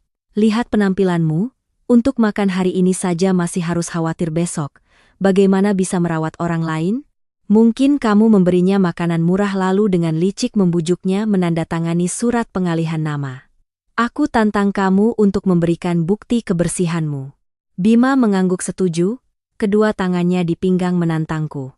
"Benar, bicara harus ada bukti. Kamu bilang kamu menggantikan kami merawat ayah kami selama 3 tahun, mana buktinya? Siapa di lingkungan ini yang bisa jadi saksi? Atau itu semua hanya kebohongan untuk menutupi niat jahatmu merampas warisan?" Aku tidak mau berdebat lagi dengan orang-orang keras kepala itu. Aku diam-diam berbalik ke sudut ruang tamu, di mana ransel kain abu-abuku yang usang berada di atas sebuah kursi kayu. Aku membuka resleting ransel. Dengan hati-hati mengeluarkan setumpuk dokumen yang terbungkus plastik tahan air dan sebuah buku catatan kecil berwarna kuning yang sudah usang di sudut-sudutnya. Aku berjalan kembali ke meja batu, dengan lembut tapi tegas meletakkannya di depan Bima, Dharma, dan pengacara Luhut. "Kalian mau bukti? Ini yang kalian cari?" Aku menunjuk ke buku catatan kuning itu. Suaraku merendah, penuh dengan kenangan suka duka selama 3 tahun bersama ayah angkatku. Ini adalah buku harian pribadi yang saya gunakan untuk mencatat kondisi kesehatan Pak Karta selama 3 tahun terakhir. Sejak hari pertama saya resmi mengantarkan makanan untuknya. Di dalam buku ini tercatat dengan jelas setiap angka tekanan darah, denyut nadi setiap pagi dan sore. Menu rinci setiap makanan yang saya masak untuknya agar tidak monoton, dan jadwal minum obat yang tidak pernah meleset 1 menit pun. Silakan kalian buka dan baca sendiri. Lihat apakah tulisan di dalamnya benar tulisan saya. Lihat apakah saya memberi ayah kalian makanan sembarangan seperti yang kalian tuduhkan. Aku melanjutkan membuka plastik, mengeluarkan setumpuk kwitansi biaya rumah sakit, tanda terima pembelian obat, surat keluar rumah sakit dari RSCM yang tersusun rapi. Dan tumpukan kertas ini adalah seluruh rekam medis dan kwitansi pembayaran biaya rumah sakit Pak Karta saat beliau terkena stroke tahun lalu. Malam itu sangat dingin, saya harus memecahkan kaca jendela untuk masuk ke rumah dan menggendong Bapak ke UGD. Saya menelepon kalian sampai ponsel saya kehabisan baterai. Yang satu bilang sibuk rapat, yang satu bilang sedang dinas dan tidak bisa pulang. Saya harus menggunakan seluruh uang tabungan yang rencananya akan saya kirim ke kampung untuk biaya pengobatan ayah kandung saya, untuk membayar biaya rumah sakit dan menyelamatkan nyawa Pak Karta. Di bagian bawah setiap lembar kwitansi merah, di kolom tanda tangan wali pasien, semuanya adalah tanda tangan saya, Saka Pradana, bukan nama Bima atau Dharma. Bima dan Dharma tertegun menatap tumpukan kertas yang tergeletak di depan mata mereka. Mereka dengan canggung mengambil buku catatan itu, membolak-balik halamannya. Barisan tulisan tangan dengan tinta biru yang rapi dan detail hingga ke milimeter terakhir terlihat jelas. Dari hari-hari pertama makan bubur encer hingga hari-hari sehat makan nasi iga, lalu saat sakit-sakitan makan makanan ringan. Semuanya tercatat dengan teliti, penuh dengan perhatian dan kasih sayang yang tak terbatas. Tangan Bima yang gemuk sedikit gemetar saat melihat lembar kwitansi biaya rumah sakit yang berstempel merah senilai puluhan juta rupiah dengan tanda tangan jelasku. Ia tidak menyangka seorang kurir miskin bisa begitu teliti, hati-hati, dan rela berkorban materi seperti itu. Pengacara Luhut mengambil selembar surat keluar rumah sakit, memeriksanya dengan teliti. Ia mengangguk mengkonfirmasi dengan nada penuh hormat. Ini adalah bukti fisik yang sangat meyakinkan dan tidak dapat dibantah di pengadilan. Saudara Saka telah memenuhi tanggung jawab moral seorang anak dengan cara yang paling sempurna. Ini sepenuhnya sesuai dengan apa yang dituliskan oleh almarhum Bapak Karta dalam surat wasiatnya. Dedikasi Saudara Saka adalah fakta yang tak terbantahkan. Tidak ada yang berhak menyangkal atau memutarbalikannya. Keributan dan suara pecahan keramik dari rumah Pak Karta telah menarik perhatian para tetangga. Lingkungan perumahan tua yang biasanya tenang di pagi hari tiba-tiba menjadi ramai. Pertama adalah Pak RT, seorang pria berusia 60-an yang dihormati, jujur dan lugas, datang dengan sepeda tuanya. Kemudian ibu penjual es teh di ujung gang, bapak tukang servis sepeda, dan beberapa ibu rumah tangga yang masih membawa keranjang belanja, bergegas datang untuk melihat apa yang terjadi. Mereka berkumpul di halaman kecil, mengintip ke dalam ruang tamu di mana konfrontasi sengit sedang berlangsung. Melihat pintu terbuka lebar, Pak RT langsung masuk. Wajahnya sangat serius, matanya yang tajam menatap kedua putra Pak Karta yang berdiri terpaku di depan tumpukan kertas di atas meja. Ada apa ini ribut-ribut mengganggu ketenangan? Pemakaman Pak Karta baru saja selesai. Tanah kuburannya saja belum kering. Kalian sudah pulang membuat keributan. Suara Pak RT yang berwibawa membuat Bima dan Dharma waspada. Melihat ada orang tua di lingkungan itu yang turun tangan, Dharma buru-buru bersikap seolah menjadi korban, dengan licik mencoba mencari simpati. Selamat pagi, Pak RT, Bapak datang di saat yang tepat. Coba lihat, kami baru saja pulang dari perjalanan jauh untuk menghadiri pemakaman ayah. Tapi si Saka, kurir ini, malah menipu kami dengan surat wasiat palsu, ingin merampas seluruh rumah dan uang ayah kami. Kami sedang mengungkap kejahatannya, Pak. Fitnah terang-terangan Dharma seperti menyiram bensin ke api kemarahan para tetangga yang menyaksikan. Ibu penjual es teh yang ceplas-ceplos tidak tahan lagi, maju ke depan Dharma, berkacak pinggang dan menunjuk wajahnya. Jaga mulutmu, Dharma. Seluruh kampung ini tahu betapa baiknya Saka. Dia merawat Pak Karta dengan sabar selama 3 tahun tanpa kenal lelah. Panas terik maupun hujan badai, setiap hari dia mampir 2-3 kali untuk memeriksa. Saat Bapak dirawat di rumah sakit, kritis, dia yang terjaga semalaman membersihkan kotoran, menyuapi bubur. Kalian yang katanya anak kandung entah di mana, di telepon tidak diangkat, di SMS tidak pernah dibalas. Saat orang masih hidup tidak dipedulikan. Saat orang meninggal juga tidak kelihatan batang hidungnya. Sekarang setelah orang meninggal dan meninggalkan sedikit harta, kalian datang mencium bau uang, menuntut bagian dan mengusir penyelamat ayah kalian. Kalian hidup tidak tahu malu, nanti kena karma. Bapak tukang servis sepeda dengan tangan yang kotor oleh oli juga ikut angkat bicara. Suaranya serak penuh amarah. Ibu itu benar sekali.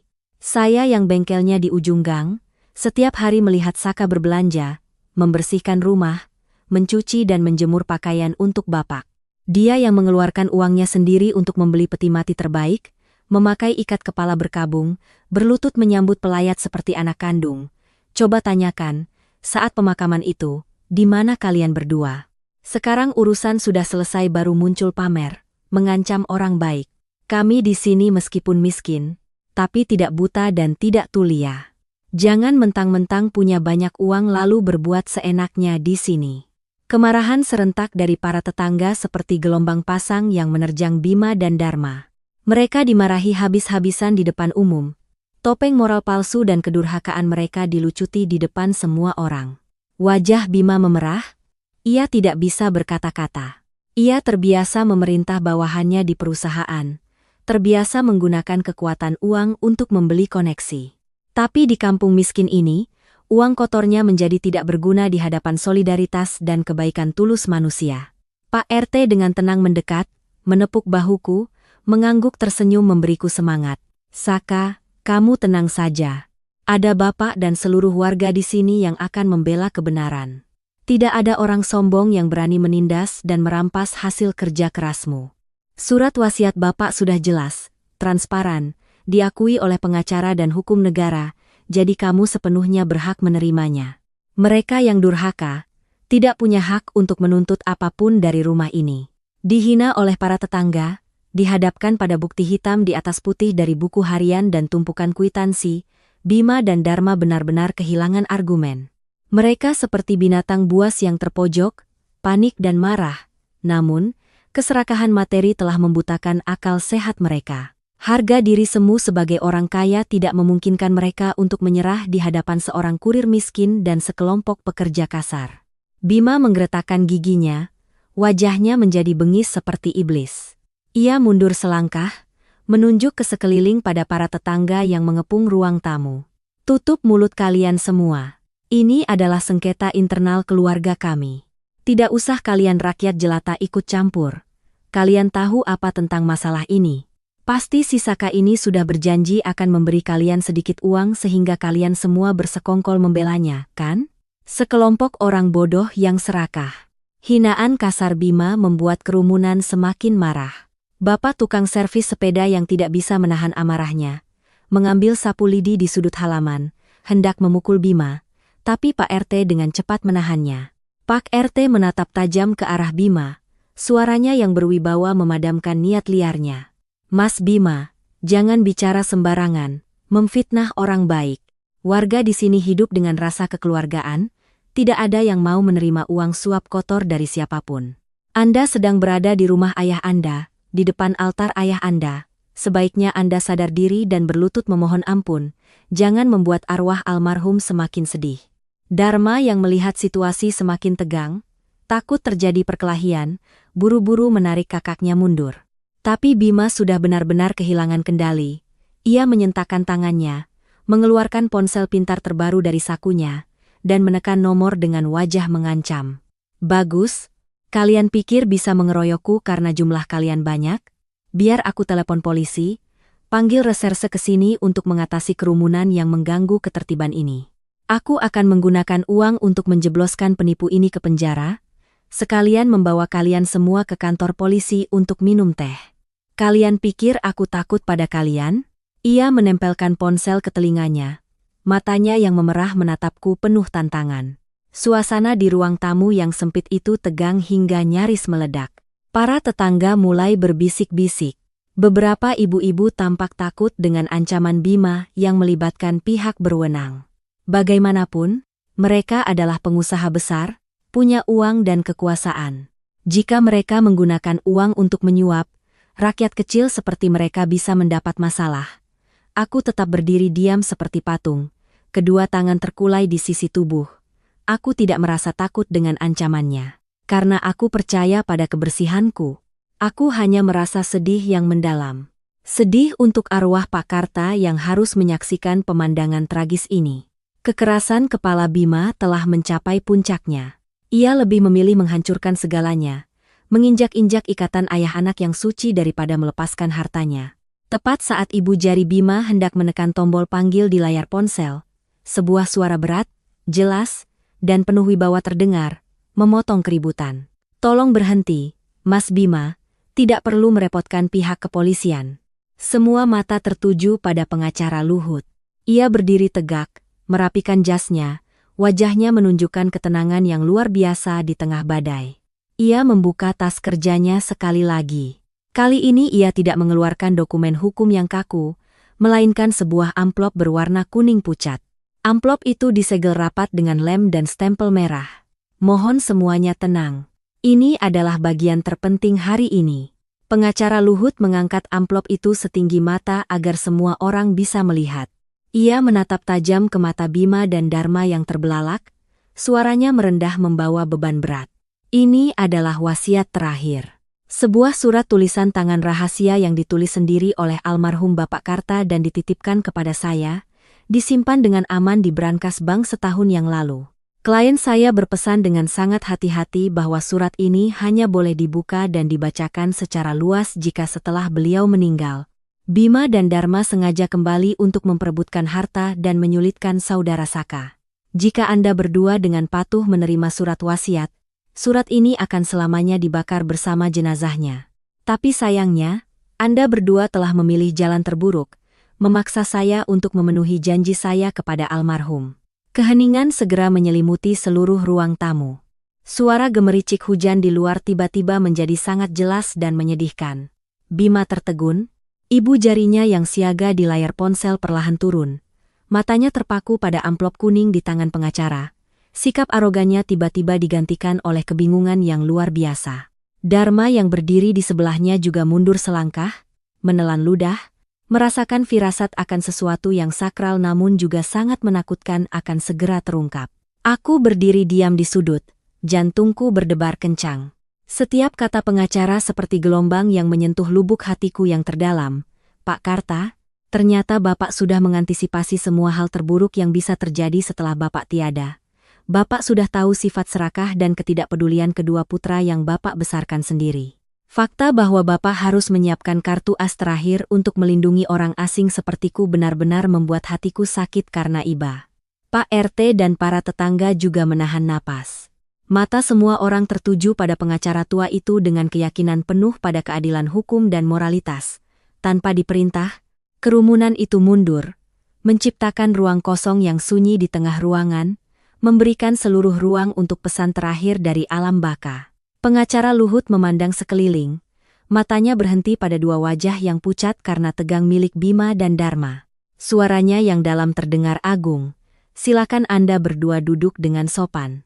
Ini bukan lagi masalah pembagian uang atau rumah.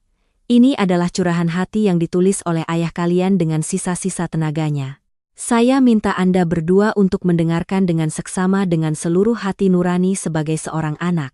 Bima dan Dharma tidak berani membantah lagi. Mereka dengan patuh menarik kursi dan duduk. Kedua tangan saling bertaut di atas paha, dahi mereka berkeringat dingin.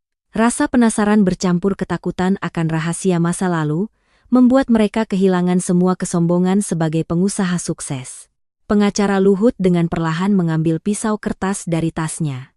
Ia dengan hati-hati menyelipkan mata pisau di antara segel lilin merah, menciptakan suara sobekan yang lembut namun tajam di tengah keheningan.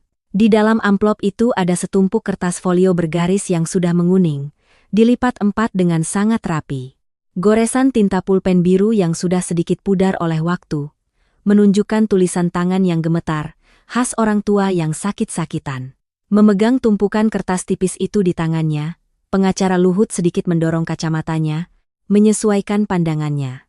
Ia berdeham sedikit, lalu mulai membaca dengan suara perlahan dan penuh perasaan, menyampaikan setiap kata yang penuh dengan kepedihan dari ayah yang telah tiada.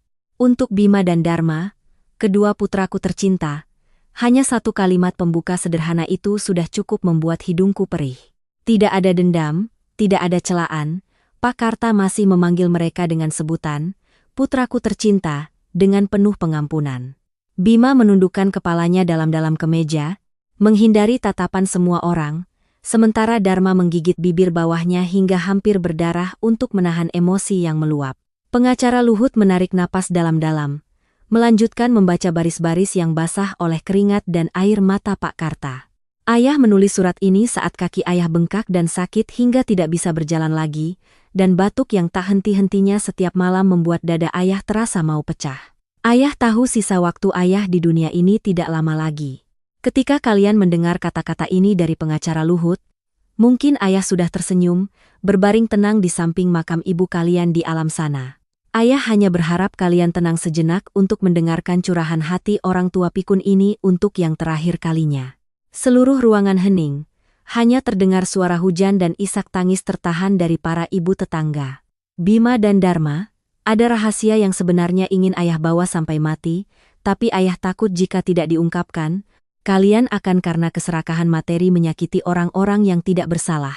Ayah mandul karena dampak perang di masa lalu. Itu adalah penderitaan terbesar seorang laki-laki.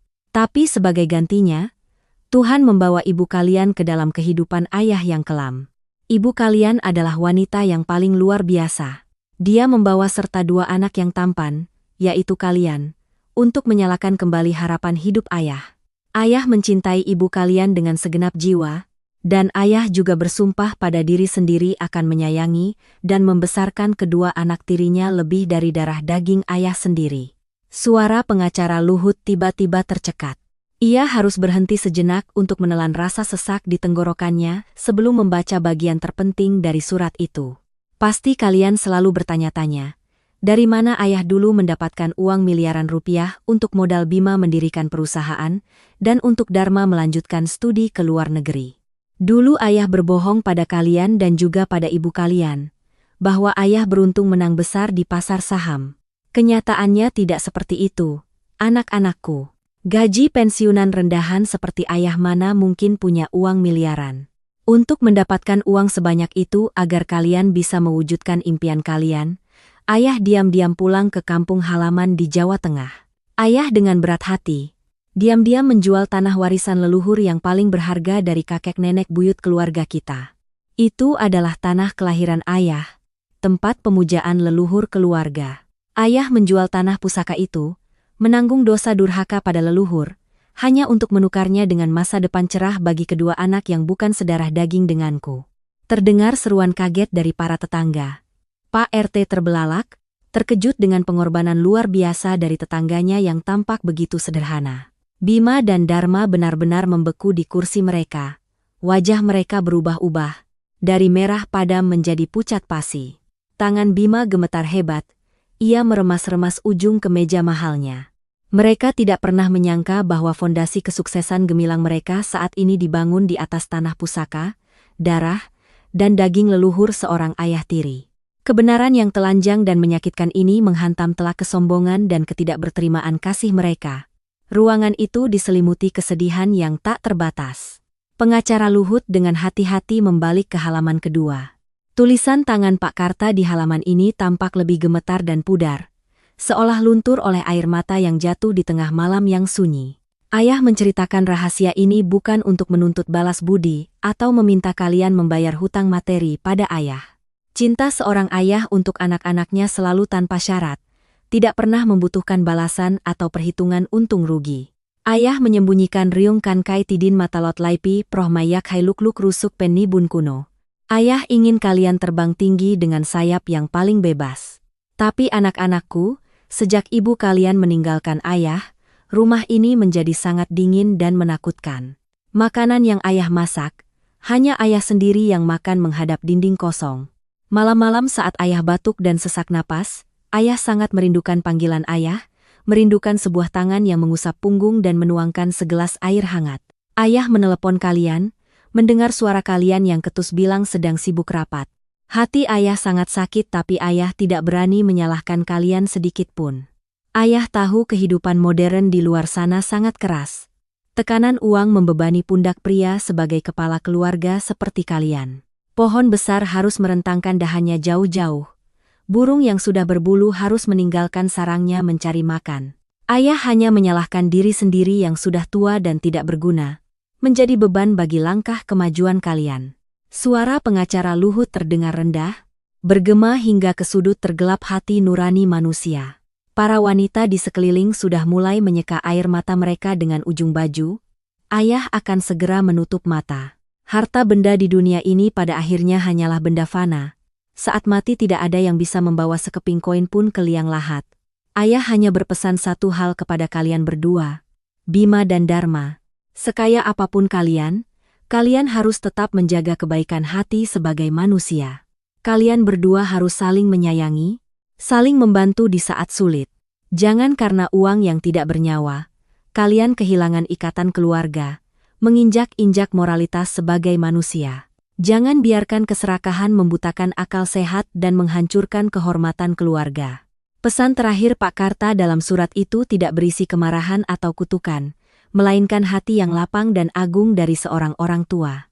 Ia menggunakan kebaikannya sendiri untuk mencoba membangunkan sisi kemanusiaan yang tertidur dalam diri Bima dan Dharma. Bima menundukkan kepalanya sepenuhnya ke lengannya yang terlipat di atas meja. Bahunya yang lebar mulai bergetar. Dharma menutupi wajahnya dengan kedua tangan, air mata mengalir melalui sela-sela jarinya, menetes di atas meja batu yang dingin. Penyesalan yang mendalam menggerogoti hati mereka yang tersesat. Pengacara Luhut mengangkat lembar kertas terakhir, suasana seolah membeku, semua mata tertuju pada baris-baris terakhir surat yang menentukan ini. Ini akan menjadi penjelasan paling lengkap atas keputusannya memberikan seluruh harta warisannya kepada seorang kurir asing. Mengenai rumah tua ini dan sedikit sisa tabungan pensiun, ayah sudah berpikir berulang kali. Kalian sekarang sudah punya rumah mewah, mobil, bisnis yang mapan. Uang ini bagi kalian tidak ada artinya. Tapi bagi ayah, ini adalah harta terakhir yang ingin ayah gunakan untuk membalas budi yang besar. Ayah memutuskan untuk meninggalkan seluruh harta ini untuk Saka. Saka tidak memiliki hubungan darah dengan ayah. Dia hanya seorang mahasiswa miskin yang bekerja sambilan sebagai kurir.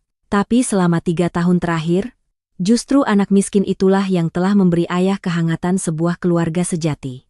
Dia menyuapi ayah sesendok bubur saat ayah terbaring sakit tak berdaya. Dia terjaga semalaman mengurut kaki ayah yang bengkak dan berdarah. Dia tanpa takut bahaya memecahkan kaca jendela untuk menggendong ayah ke UGD, merebut nyawa ayah dari tangan maut. Dia meneteskan air mata, kasihan pada seorang lelaki tua kesepian yang tidak punya siapa-siapa. Pengacara Luhut berhenti membaca, menoleh menatap lurus ke arahku, matanya dipenuhi rasa hormat dan kekaguman. Aku menangis terseduh-seduh. Kedua tangan menutupi wajah untuk menyembunyikan air mata panas yang mengalir tak terkendali. Pak Karta, apa yang saya lakukan hanyalah hal kecil dari rasa kemanusiaan. Mengapa Bapak begitu menghargainya? Pengacara Luhut melanjutkan membaca baris terakhir. Suaranya terdengar kuat seperti sebuah putusan yang paling tegas atas ketidakpedulian Bima dan Dharma. Anak-anakku, ayah tidak memberikan harta kepada orang asing. Ayah menggunakan sisa materi ini untuk memberikannya kepada seorang putra yang benar-benar berbakti. Ayah ingin menebus semua kesulitan dan penderitaan yang harus ditanggung Saka untuk merawat ayah, menggantikan tanggung jawab kalian. Ayah percaya Saka akan menggunakan uang ini untuk berbuat baik, membantu sesama. Ayah melarang kalian untuk memperebutkan atau menyulitkan Saka dalam bentuk apapun. Jika kalian melanggar keinginan ini, ayah tidak akan pernah memaafkan kalian, bahkan di akhirat. TTD, ayah kalian, Karta. Pengacara Luhut perlahan menurunkan lembar kertas itu, dengan hati-hati melipatnya kembali dan meletakkannya di atas meja. Ia melepas kacamatanya, mengambil sapu tangan dari sakunya, dan menyeka air mata di sudut matanya. Ruang tamu itu hening, sebuah keheningan yang sakral. Dharma tiba-tiba menundukkan kepalanya dan membenturkan dahinya ke meja, menangis terseduh-seduh. Tangisan seorang pria dewasa terdengar begitu pilu dan menyayat hati. Ia menyesali hari-harinya yang mengejar kemewahan semu dan melupakan ayahnya yang merana menunggunya di rumah. Bima juga tidak bisa lagi mempertahankan penampilan tegar. Ia menampar wajahnya sendiri berulang kali. Suara tamparan itu terdengar jelas. Kenangan masa kecil yang indah kembali terlintas di benaknya. Gambaran ayah tirinya menggendongnya di punggung, bercucuran keringat, pergi menonton kembang api di malam tahun baru. Gambaran beliau menahan lapar untuk memberikan porsi dagingnya kepada mereka berdua. Keserakahan dan keegoisan kejam mereka telah hancur total. Hancur berkeping-keping di hadapan cinta kasih yang tak terbatas dan pengorbanan diam-diam yang agung dari Pak Karta. Guntur menggelegar di luar jendela, seolah merobek suasana muram pagi itu. Hujan masih turun deras, mengguyur atap seng tua seolah ikut menangisi nasib seorang manusia yang berbakti namun menerima terlalu banyak kepahitan.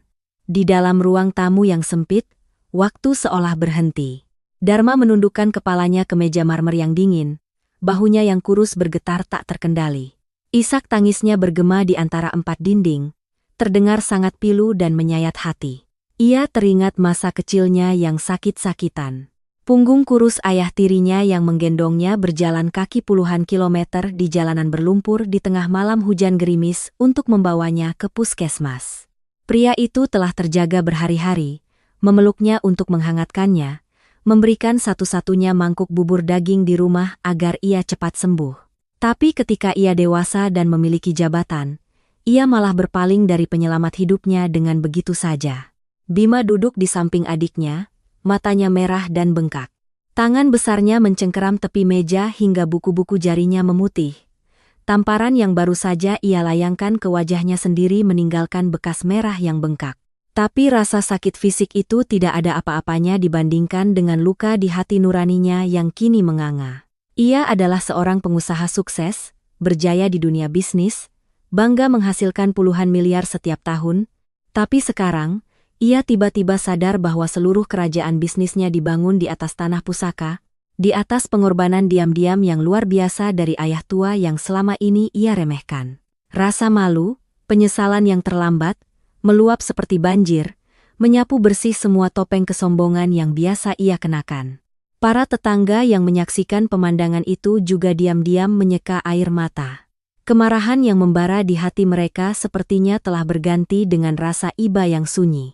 Pak RT menghela napas panjang, menggelengkan kepala melihat dua pria parubaya yang menangis terseduh-seduh seperti anak kecil yang kehilangan hal paling berharga dalam hidupnya.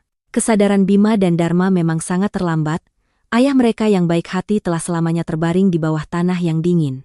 Tapi setidaknya, sisa nurani terakhir yang tersembunyi di dalam jiwa mereka yang busuk telah terbangun tepat waktu sebelum segalanya menjadi lebih buruk.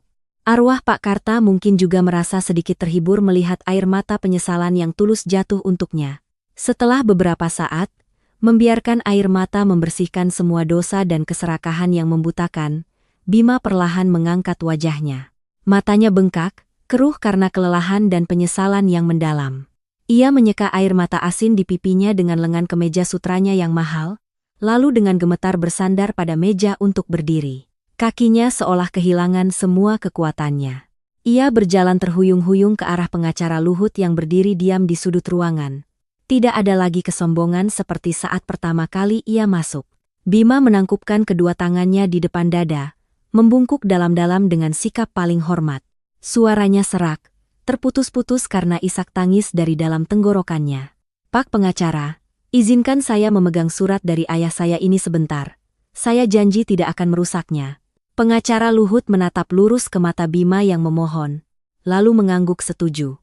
Ia dengan hati-hati mengangkat lembaran kertas kuning itu dengan kedua tangan dan menyerahkannya. Bima menerima surat itu dengan tangan yang gemetar hebat. Ia mengelus setiap goresan tulisan tangan ayahnya, mendekap lembaran tipis itu ke dada kirinya, di mana jantungnya berdebar sakit. Seperti seorang anak yang mencoba menemukan kembali kehangatan orang tuanya. Ia memeluk surat itu lalu berbalik menghadap para tetangga dan aku.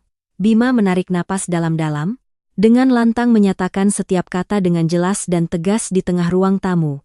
Saya adalah anak durhaka, orang jahat yang lebih buruk dari binatang. Saya bersumpah di hadapan arwah ayah saya dan disaksikan oleh semua orang di sini.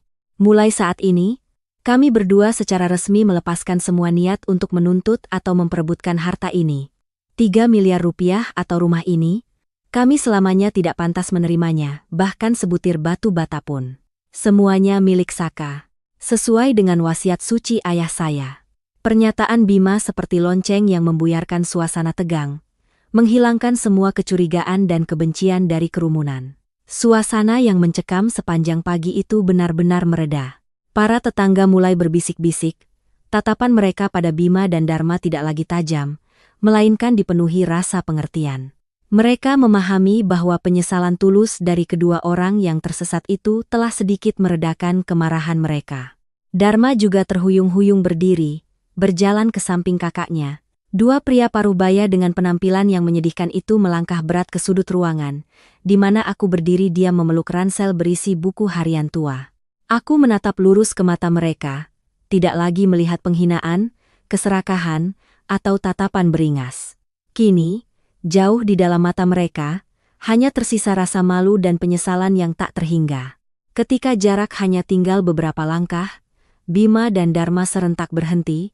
Tanpa diperintah, keduanya membungkuk 90 derajat di hadapanku. Sebuah penghormatan yang paling dalam dari orang-orang yang terbiasa sombong, memohon pengampunan dari seorang pekerja miskin. Bima berkata dengan suara serak penuh ketulusan. Saka, kami berdua berutang permintaan maaf yang paling tulus dari lubuk hati kami. Kami telah menggunakan kata-kata paling keji untuk menghina kehormatan orang baik sepertimu. Kami dibutakan oleh keserakahan uang hingga melupakan moralitas sebagai manusia. Dharma melanjutkan dengan suara tercekat. Maafkan kebodohan dan ketidaktahuan kami. Terima kasih karena selama 3 tahun terakhir, tanpa kenal lelah, telah merawat ayah kami di saat sakit. Kamu telah menggantikan kami sepenuhnya dalam menjalankan bakti seorang anak. Kamu sepenuhnya pantas mendapatkan semua yang ditinggalkan oleh ayah.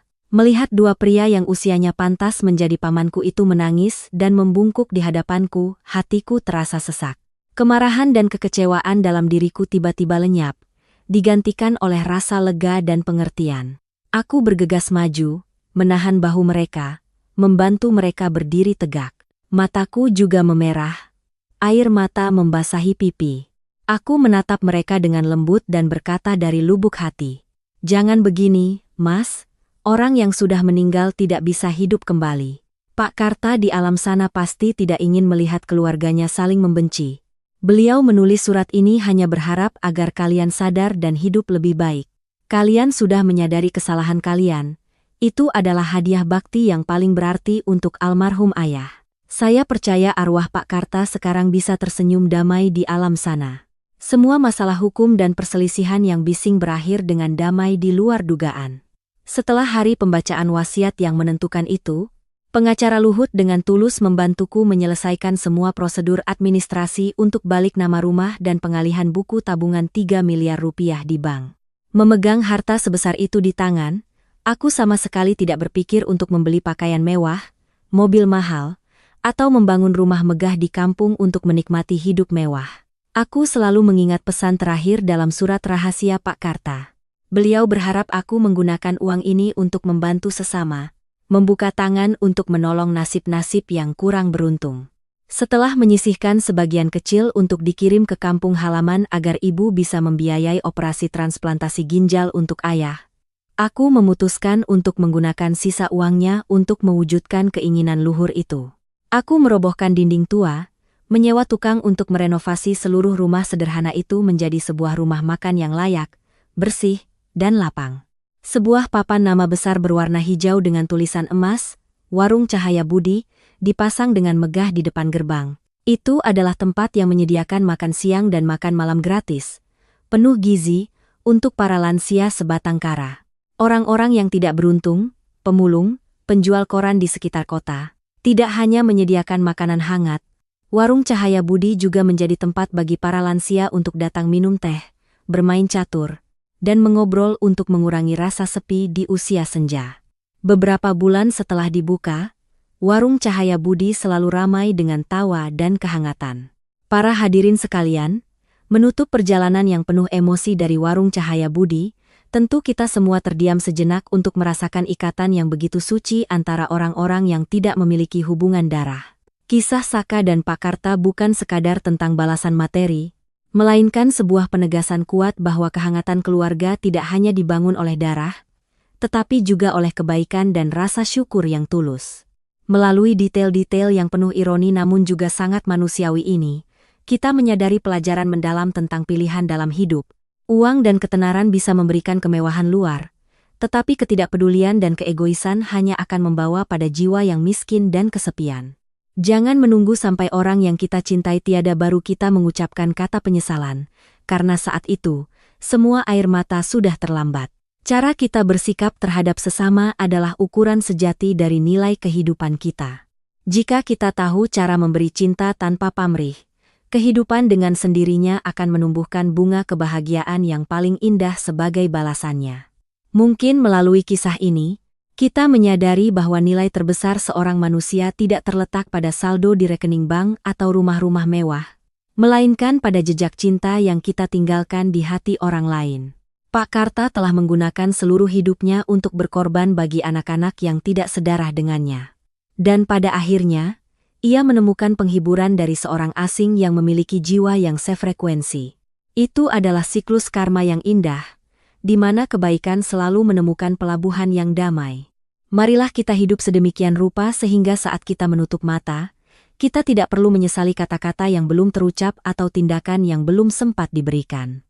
Karena cinta yang tulus adalah satu-satunya harta yang bisa menembus semua rintangan waktu dan kematian untuk menghangatkan dunia. Terima kasih tulus kepada para hadirin yang telah meluangkan waktu berharga untuk mendengarkan dan merenungkan kisah ini bersama kami. Semoga Anda semua selalu dalam damai dan bahagia.